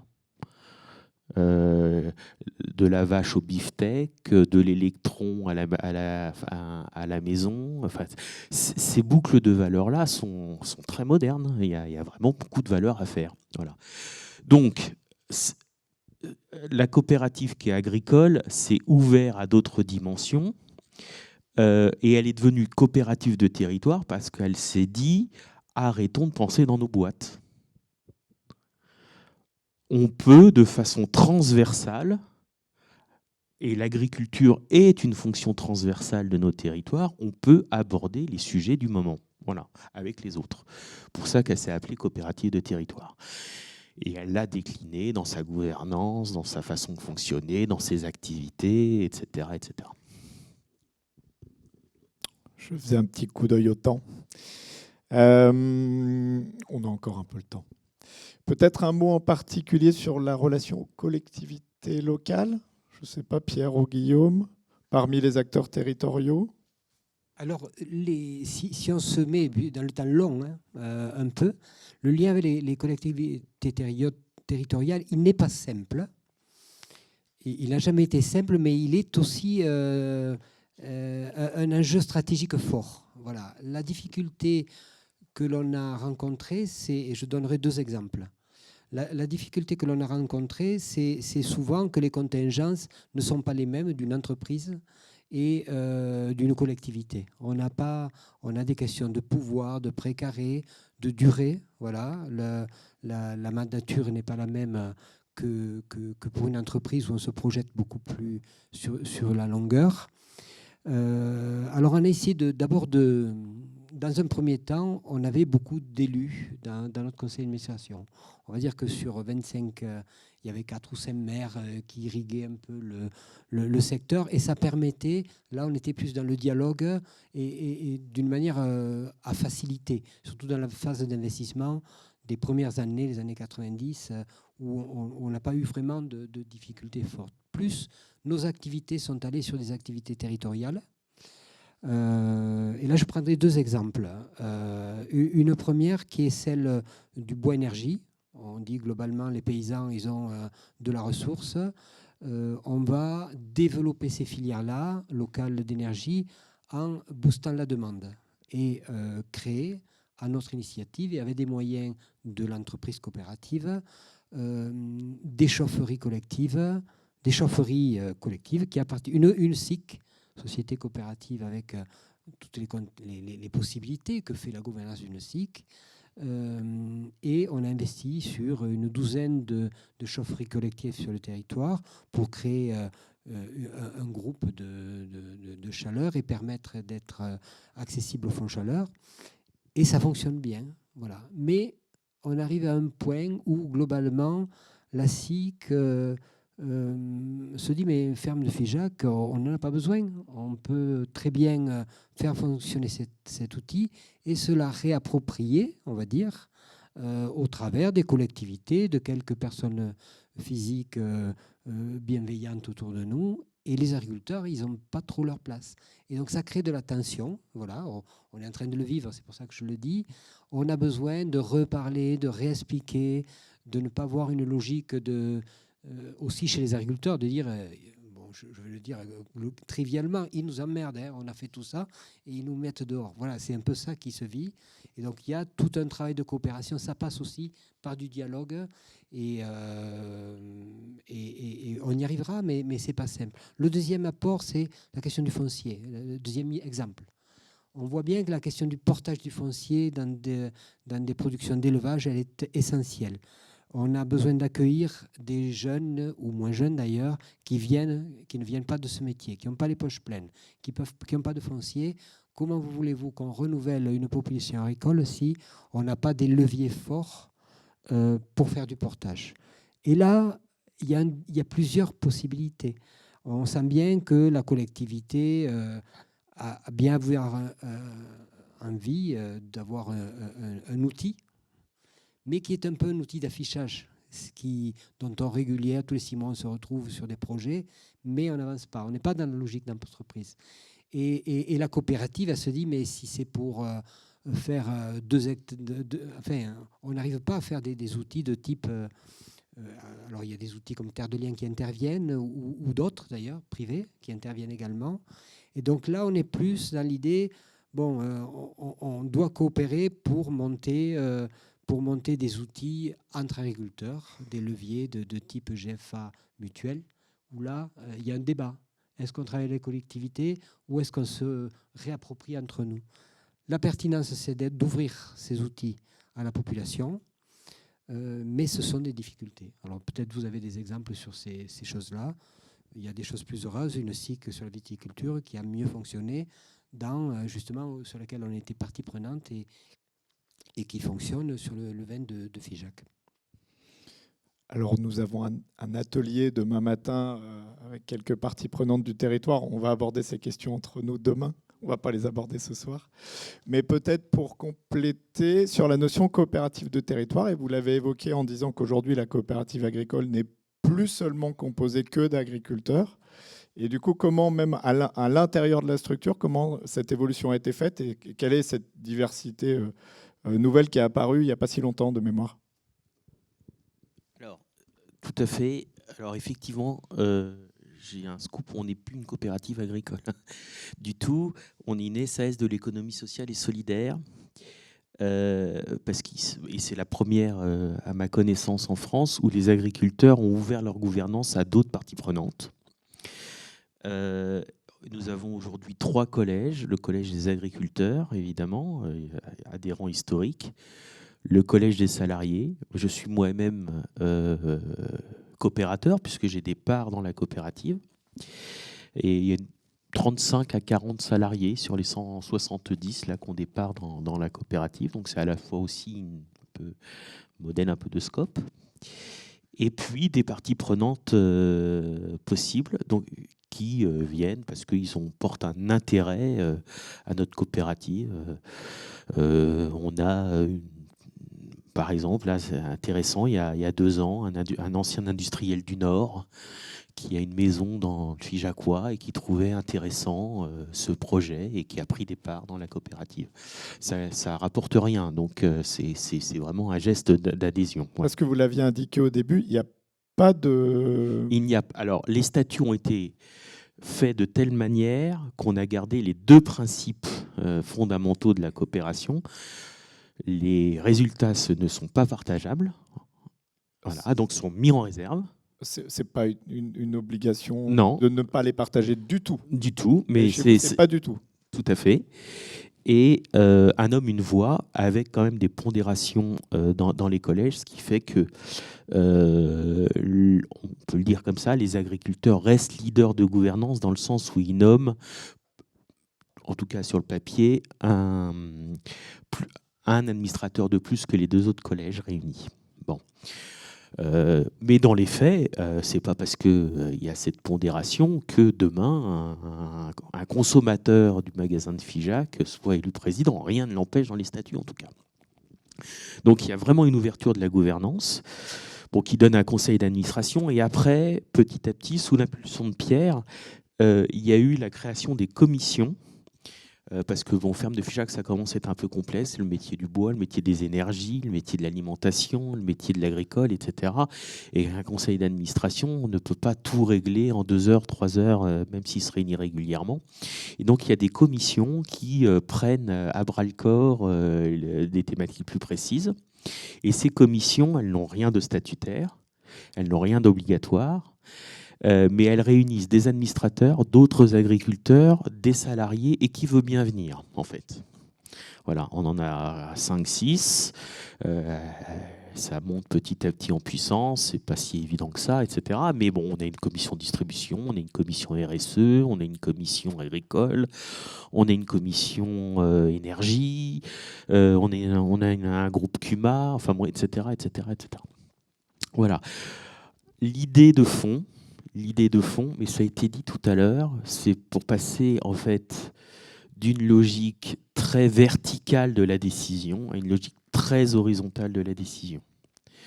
Plus il y aura de lieux de débat et de maturation des idées, mieux ça sera. L'idée de fond même, c'est qu'à terme, ce sont les commissions et les rapporteurs des commissions qui font l'ordre du jour du conseil d'administration qui statue, in fine, sur les grandes orientations. Et inversement, le conseil d'administration donne un cadre stratégique qui est ensuite travaillé en commission. Voilà. On n'y est pas, hein.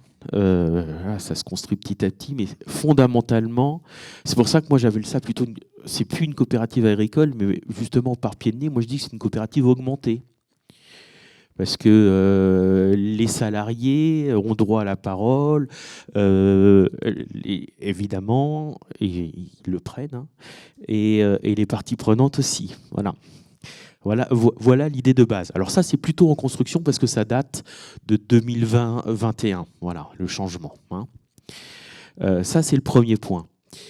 Mais la gouvernance, c'est pas simplement ça. La gouvernance, c'est ça surtout. C'est-à-dire que fondamentalement, la coopération, en fait, c'est créer des liens de projet. Et il y a 4 dimensions qu'on essaye d'animer en même temps.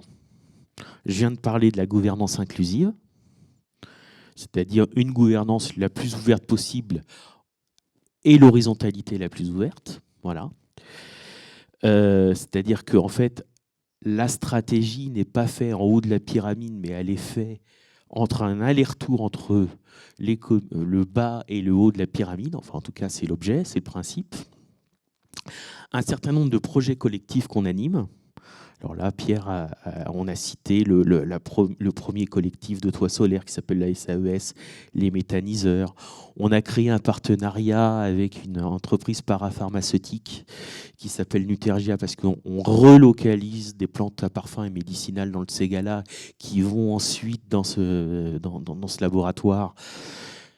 C'est pas si simple, mais ça fonctionne quand même. Et puis on crée nous-mêmes nos propres outils ou on génère d'autres outils. On a parlé, la Vinadi, c'est le premier, c'est le retour du vignoble sur le Figeacois, 3 hectares avec le lycée agricole, une centaine, peut-être plusieurs centaines de coopérateurs adhérents, et on a contribué à créer ça. La SICBEL, Bois Énergie Lot, c'est une autre SIC qu'on a créée pour créer du débouché bois plaquettes paysan dans des chaufferies locales. Avec toutes les difficultés qu'elle est. Voilà. De toute façon, voilà. À partir du moment où on ouvre et on horizontalise la gouvernance, forcément, il y a voilà, c'est itératif, il y a des accros, c'est pas si simple, c'est beaucoup de salive, c'est beaucoup de temps. Bon, voilà. Donc des outils partenariats et d'autres formes. Et puis enfin, mais j'y reviendrai un petit peu tout à l'heure, on est en train de créer un living lab de l'agroécologie, on peut le dire rapidement, sur le territoire de Figeac, avec un certain nombre de partenaires institutionnels. L'idée étant que pour innover dans l'agriculture, il faut adresser tous les sujets en même temps. Et c'est terrible. Le foncier, le revenu, la relation aux ressources naturelles, le paysage, l'eau, le social. Sinon, il n'y a pas de transition possible. Mais pour adresser tous les sujets en même temps, il faut avoir des compétences très variées. Et donc, comment on organise cet écosystème de projet? Et c'est ça que je pourrais développer tout à l'heure. Du coup, alors tout à l'heure, ça va être maintenant, parce qu'on va arriver bientôt sur la fin. Mais je voulais vous inviter autour de cette question, justement, les liens que vous voyez, vous, entre coopération et transition. Et peut-être, quand on a parlé de transition, vous avez évoqué notamment la transition énergétique et beaucoup de projets. Mais voilà, lien entre transition et aussi revenir sur les enjeux de transition de l'agriculture en général, ou du système agricole et alimentaire en général.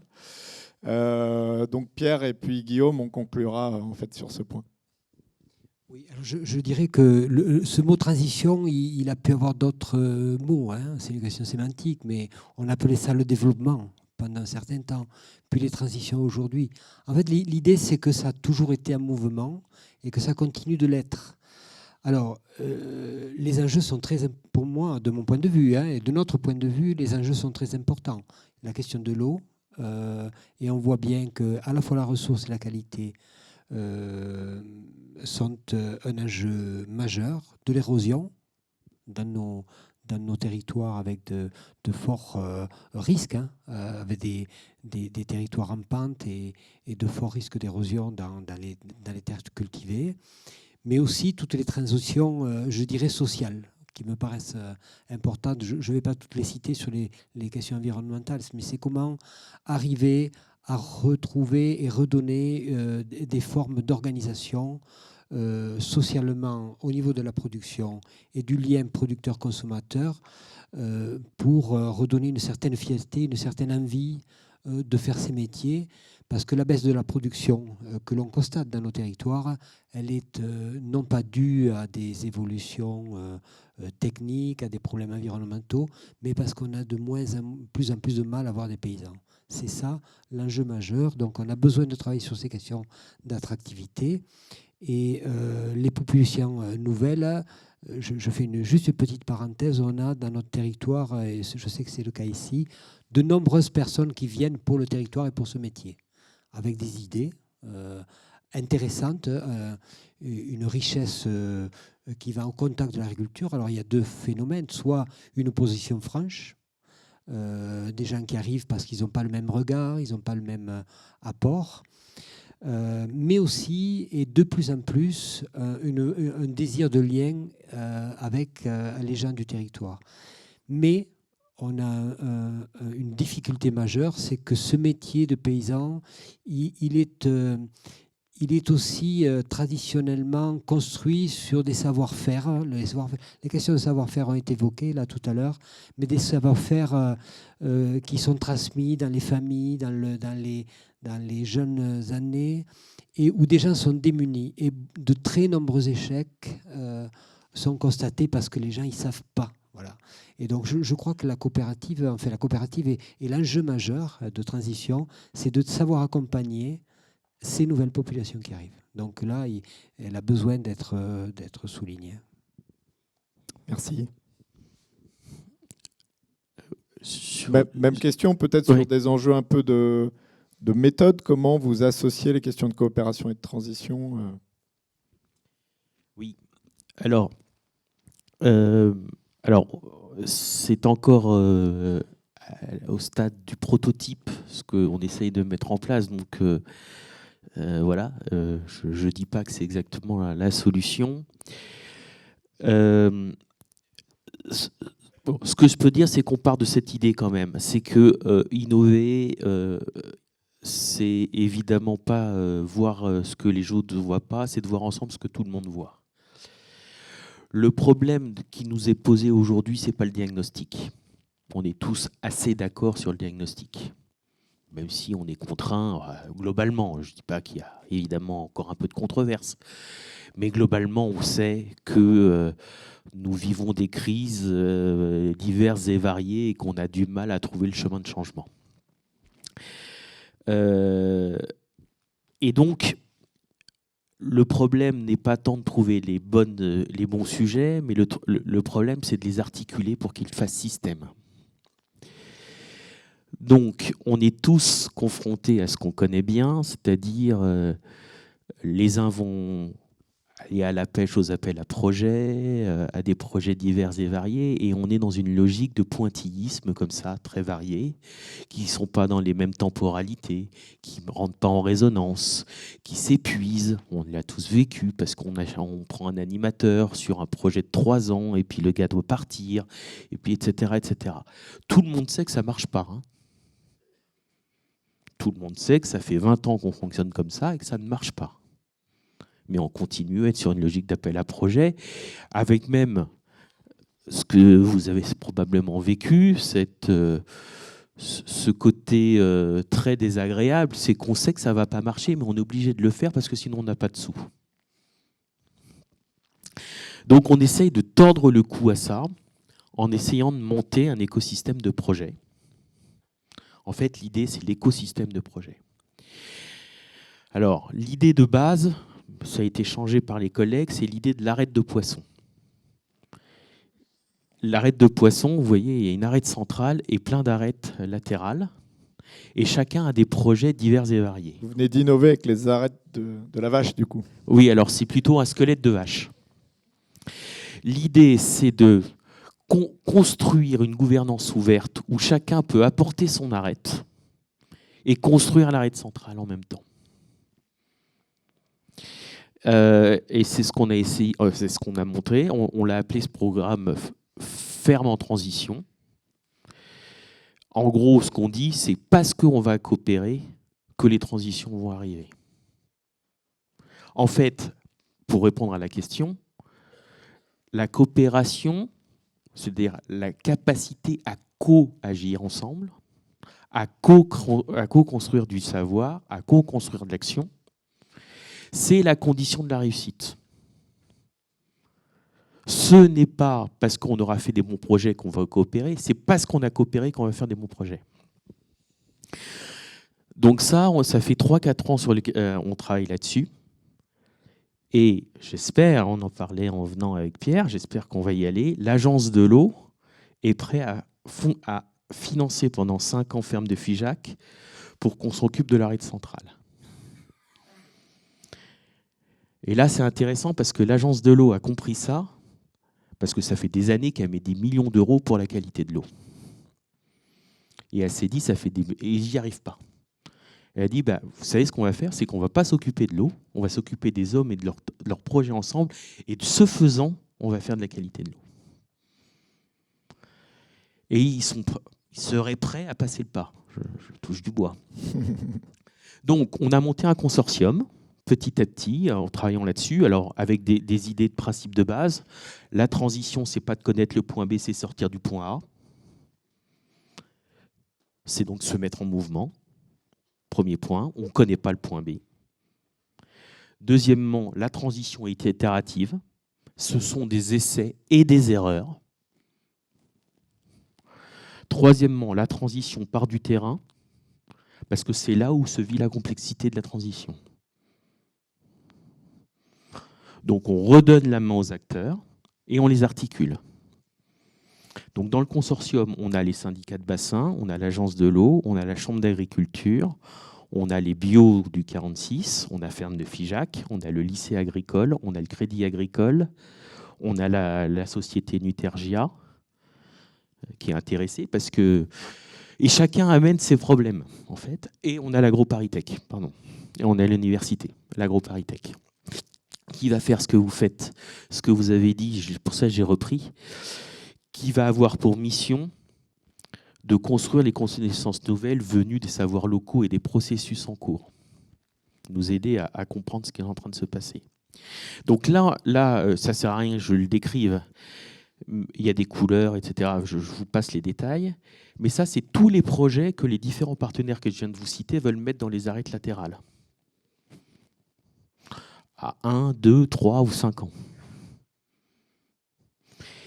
Et nous, on est en train de construire l'arête centrale. Enfin, alors c'est pas l'arête, excusez-moi, la colonne vertébrale de l'affaire. Voilà. À suivre. À suivre. On revient dans 3 ans. Ouais, avec plaisir. Pierre, un mot éventuellement de clôture? Alors moi, le mot que je dirais, c'est un mot d'optimisme, hein, parce que les transitions, dès lors que l'on fait confiance aux acteurs et qu'ils ont un cap, ils ont besoin de cap, ils avancent, ils construisent, et en effet c'est itératif, on ne sait pas très bien où on va, mais on se met en mouvement. Et puis d'autre part, on donne du plaisir aux gens d'avoir des missions et d'être challengés un peu. Hein, voilà. Donc voilà, c'est avec beaucoup d'optimisme que je finirai ces quelques mots. Excellent. Merci beaucoup, beaucoup pour votre venue, vos contributions précieuses. Et puis en espérant que ça nous inspire aussi sur le territoire de la vallée de la Drôme. Merci. Émilie, bonjour. Alors, on a proposé une expérience un peu inhabituelle, sans doute inhabituelle pour toi, notamment parce qu'au niveau de l'association BioVallée, nous, on commence à en avoir un peu l'expérience. C'est un format de témoignage qu'on appelle le témoignage vivant. Bon, voilà. Et l'idée, c'est qu'Émilie Laprand, du coup, qui est chargée de mobilisation sur la transition énergétique à DeWatt, qui est une coopérative énergétique, peut-être demain un peu agricole, on verra, se présente autrement qu'avec des éléments un peu froids comme un curriculum vitae ou une fiche de poste, mais plutôt qu'elle raconte son histoire et finalement ce qui l'a amené là. Parce que la coopération, c'est aussi une histoire de personnes.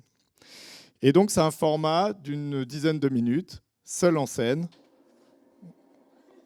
Pourquoi pas ?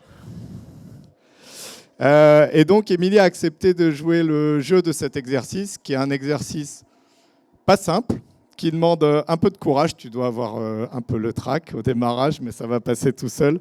Bravo, en tout cas, bravo d'avoir tenté cette expérience. Et je vous propose de l'encourager et de l'accueillir avant qu'elle démarre.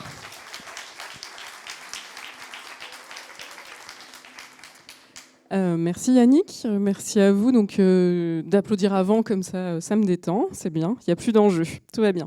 Alors la commande, c'était vous présenter mon parcours et mon engagement pour le territoire de façon intime.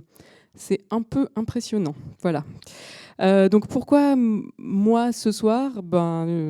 La raison principale, c'est effectivement parce que je travaille pour une coopérative d'énergie, DeWatt. Mais donc, je ne suis pas que ça. D'abord, ce qui m'intéressait de vous partager, je pense, c'était le territoire, pourquoi je suis là, parce que si je travaille pour DeWatt, c'est que j'habite ici. Nous, on a débarqué dans la vallée de la Drôme en 2016 en sachant pas où on allait. On connaissait un tout petit peu le nord de la Drôme parce qu'on avait des amis par là-bas. J'étais passée une fois à Cré en vélo sur le pont de la Drôme, voilà, pour aller dans le sud. C'est tout. Et je connaissais pas la vallée de la Drôme et encore moins Biovallée et ce que ça représentait. Et on débarque, enfin en tout cas moi, je débarque en télétravail à l'usine vivante et je croise des gens que je voyais à Montreuil et tout ça. Je me dis, bon, bah, c'est assez facile de prime abord, donc je suis un cliché ambulant, voilà. Donc je débarque avec un travail qui me tenait à cœur et ça j'ai envie de vous le partager parce que ça a fait du lien avec le début de la soirée et puis avec la notion d'engagement, en tout cas pour moi. J'ai travaillé pendant plusieurs années pour un réseau qui s'appelle le réseau Semences Paysannes. Je vais essayer d'être courte parce que je pourrais en parler pendant des heures, c'est pas du tout l'idée. Ce que j'en ai retenu, en tout cas, c'est les gens que j'ai rencontrés d'abord.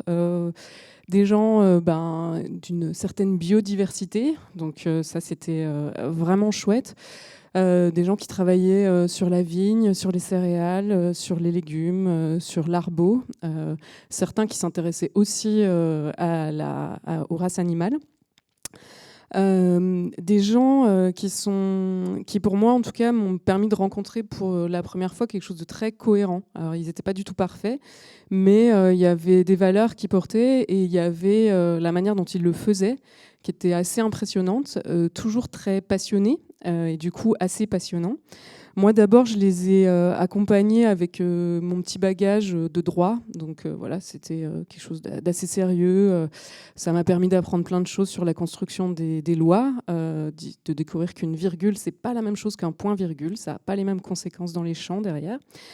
D'essayer de comprendre la différence entre les semences de ferme et les semences paysannes. Je ne sais pas qui dans la salle connaît la différence entre les deux, mais voilà. Et puis petit à petit de me dire c'est chouette, j'ai vraiment appris plein de choses à travers ce côté juridique. J'ai rencontré plein de gens, mais les semences paysannes c'est aussi quelque chose de beaucoup plus vivant que le droit, même si on peut le façonner, le construire, et donc de continuer à découvrir d'autres choses à travers ce réseau-là. Sur les semences paysannes et puis petit à petit de me dire que pourquoi je travaillais pour le réseau semences paysannes, c'était parce que l'alimentation et le milieu agricole, pour moi ça a du sens, enfin ça touche à quelque chose que j'utilise et qu'on utilise tous les jours, notre nourriture quoi. Vraiment ultra basiquement, évidemment c'est plein d'autres choses, c'est aussi le paysage, c'est aussi, voilà, vous l'aviez beaucoup mieux dit que moi. Donc ça, c'était important pour moi, en tout cas, et ça l'est toujours aujourd'hui, de donner du sens et d'avoir une certaine utilité sociale à ma petite mesure dans les activités que je fais, notamment professionnelles.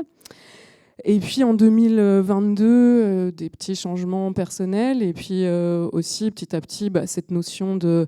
Alors c'était super chouette, je me baladais en France, en Europe, à rencontrer des gens très intéressants, mais quand même de me dire, ça fait plusieurs années que j'habite ici, et je vois bien qu'il y a plein de choses qui se passent, j'y participe à certaines, mais avoir envie d'être beaucoup plus en lien avec ce territoire-là, de sortir un peu du cliché du télétravail, justement, et de sentir que j'avais besoin de plus habiter ici, et notamment d'y travailler encore. Aussi eu l'envie de... c'est facile des fois, enfin c'est facile, je ne sais pas si c'est facile, mais en tout cas, ça me paraissait plus facile de discuter avec des attachés parlementaires qui sont loin, avec des représentants d'entreprises semencières et tout ça, plutôt qu'avec mon voisin pour confronter vraiment mes idées à la pratique, parce que c'est une argumentation juridique, politique, ça suile et tout ça. Voilà, pareil, mettre un peu les mains dans le cambouis, quoi, me dire j'ai envie de confronter mes belles idées à la réalité du quotidien, et un peu envie aussi d'explorer un autre sujet qui, pareil, pour moi, apparaissait assez vital, nécessaire, celui de l'énergie, que je ne connaissais pas, je ne suis pas ingénieure, donc voilà, mes collègues, je ne sais pas, il y en a dans la salle... Je commence à ne plus faire d'erreur entre kilowatt-crête et kilowattheure, mais ça dépend si je suis stressée ou pas, voilà. Et donc, in fine, j'arrive à des watts. Merci parce que ça s'est fait assez facilement, voilà. Et c'était une opportunité qui s'est présentée un peu comme ça. Et pour moi, il y avait plein de changements dans ce choix-là de tenter cette aventure avec une coopérative, enfin, d'aller sur le côté de l'énergie. D'abord, c'est une entreprise. Et moi, c'était la première fois que je travaillais pour une entreprise. J'avais travaillé pour des collectivités territoriales, pour des associations. Mais une entreprise, c'était la première fois. Donc, c'était un peu un pas dans l'inconnu. Bon, heureusement, c'est une entreprise de l'économie sociale et solidaire. Donc, mes valeurs étaient à peu près sauves. Voilà. J'avais besoin de m'y confronter un peu en ayant vu les limites aussi certaines limites, parce qu'aucun modèle évidemment n'est parfait, aucune structure n'est parfaite, mais moi j'avais envie de sortir un peu du milieu purement associatif, parce que j'avais vu, enfin voilà, c'était pour moi le moment de le faire, et du coup de tester ce format de société coopérative d'intérêt collectif, ça m'intriguait beaucoup.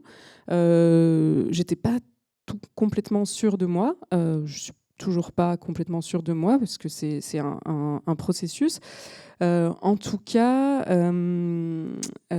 moi je définis pas, enfin si on me demande comme ça spontanément, que je réfléchis pas trop, dans le programme, et souvent DeWatt est présenté comme un opérateur énergétique territorial. Alors, je pense que c'est une notion scientifique qui est intéressante, qui permet de comprendre beaucoup de choses. C'est une présentation qui est aussi qui est légitime, qui rend sérieux, enfin qui porte quelque chose.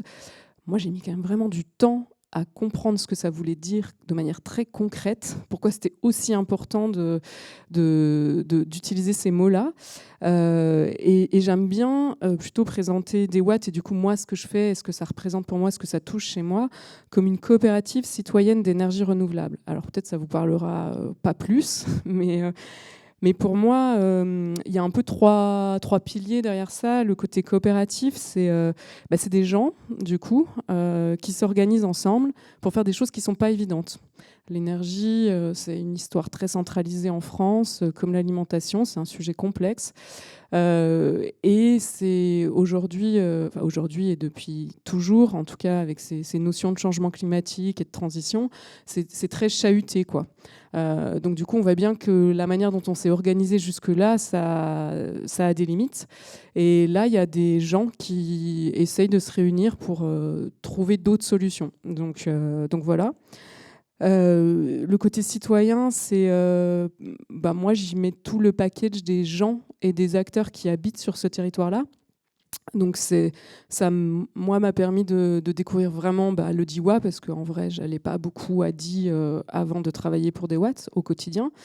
Ça m'a permis de découvrir Livron et Loriol aussi, de creuser un peu plus évidemment les relations des acteurs dans le territoire.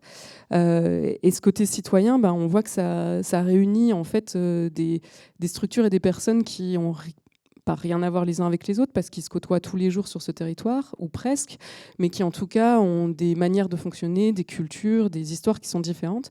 Du coup, évidemment, souvent ça peut frotter, parfois ça frotte beaucoup, mais c'est un peu ça, je trouve, tout le... pour moi, en tout cas, l'intérêt de ce format-là, c'est de se dire il n'y a pas de solution toute faite et il faut ensemble se retrousser les manches pour trouver des solutions, quoi. Et ça prend du temps, et c'est effectivement très itératif. Ça avance, ça recule, ça réavance un peu. Et du coup, donc, c'est une coopérative citoyenne d'énergie renouvelable. Derrière énergie renouvelable, donc, il y a cette notion très technique. Je faisais la blague avec la différence entre les kilowattheures et les kilowatts-crête tout à l'heure. Il y a aussi, en tout cas avec les deux mots qui vont avant, quelque chose qui fait écho avec mon expérience au réseau Semences Paysannes, ce côté réappropriation, en fait, se réapproprier un sujet qui n'est pas simple, qui est complexe, qui peut très vite être délégué à des experts, alors que là, sur l'alimentation et l'énergie, on essaye d'en comprendre son petit morceau, quoi, et c'est déjà pas mal. Et il y a une question derrière un peu de souveraineté, quoi, de souveraineté alimentaire, de souveraineté énergétique. J'essaye d'être... je ne sais pas où j'en suis au niveau du timing. Je voulais vous donner un petit exemple quand même, parce que y a des choses, moi, qui me touchent plus ou moins dans mon engagement dans DeWatt. Il y en a plein, parce que je trouve qu'il y a plein de choses intéressantes qui se font. Avec bien sûr plein d'erreurs, et donc du coup il y a aussi vraiment une ce côté éducation populaire et vrai incarner les valeurs de la coopérative sur le côté participatif et partage à la fois des compétences, de l'expérience, des points de vue. Et ça, on l'a beaucoup travaillé au sein de la coopérative des Watts sur un exemple très précis, le photovoltaïque au sol. Moi, c'est vraiment spontanément, personnellement, mettre des panneaux solaires sur tous les types de sols, quels qu'ils soient. Donc évidemment, c'est facile d'en mettre sur une friche industrielle, sur un parking d'Intermarché et tout ça. Jusque-là, je suis OK. Quand on commence à me dire que ça peut aller sur tout type de sol, c'est-à-dire aussi des sols agricoles, des sols naturels, des sols forestiers, là, à l'intérieur de moi, il y a quand même une partie qui se crispe un peu. Voilà, je me dis, oh là là, mes anciens collègues du réseau Semences Paysannes ne sont pas là, c'est bon, ils ne me voient pas, ils ne m'entendent pas. Mais n'empêche, il y a des réalités qui font qu'au sein de la coopérative, d'autres se sont dit, non mais il faut l'adresser ce sujet-là, on ne peut pas juste le subir, juste le regarder passer comme ça. Et du coup, moi, en tout cas, mon engagement, du coup, personnel, ça a été de faire pour que la discussion elle ait lieu avec d'autres, évidemment, qu'on a été plusieurs à porter ça, de faire que cette discussion-là, elle ait lieu réellement, d'essayer de se documenter complètement, de pas être naïf, de pas être vénal non plus, véno, excusez-moi. Non plus, et de vraiment poser ce sujet-là au sein de la coopérative, et puis aujourd'hui avec d'autres, puisque l'idée c'est de pourquoi pas faire du photovoltaïque au sol, mais avec beaucoup de tout un cadre autour des critères potentiels des projets. Donc là, je vais vous passer ce passage-là. Et aussi dans la manière de le faire, avec l'idée d'associer, du coup, de ne pas attendre qu'on soit obligé, de par la réglementation, d'associer ici un collectif d'agriculteurs, là, les habitants du coin, par là-bas, les randonneurs, par ici, les chasseurs, etc., etc. Et de proposer du coup un espace qu'on a appelé de manière très classique comité consultatif photovoltaïque au sol, voilà. Mais n'empêche, il commence à se réunir ce comité et pour moi, ça illustre cet engagement de faire lien, de se dire, ben voilà, il y a des sujets complexes, mais qui sont vitaux, l'alimentation, l'énergie, et du coup, tout le monde a une partie de la solution. En général, elle est peu technique, elle est beaucoup politique et sociale, dans le sens où il faut parler ensemble pour trouver ce qui va bien là, maintenant, à l'instant T, avec ces gens-là, sur ce territoire-là. Et du coup, ce travail autour du photovoltaïque au sol, je trouve qu'il illustre bien ça. Voilà, moi je vais juste conclure avec l'idée de, enfin peut-être avec des petits clins d'œil sur cet engagement vis-à-vis du territoire. Ça peut paraître très pompeux comme ça ou très naïf, je sais pas, c'est un peu les deux sûrement, mais je le vois beaucoup dans l'envie en tout cas de connaître les gens qui habitent et d'arriver à grosso modo discuter avec tout le monde, même si évidemment tout le monde ne sera pas mes amis, et que ça se traduit dans des watts, mais que ça se traduit aussi dans le fait d'aller acheter un peu de boudin samedi dernier à l'association locale du village, essayer parce que bon, la nourriture, il y a quand même rien de mieux pour faire lien, quoi. Donc ça manque un peu au côté énergétique. Faut trouver un truc un peu convivial. On y travaille, mais voilà. Il y a le bois, en général, ça marche mieux. Et du coup, aussi, pourquoi pas une soirée fondue, comme ça, il y a un peu beaucoup de choses qui s'y retrouvent. Voilà. Bon, merci à vous de m'avoir écouté. Et bravo pour la soirée.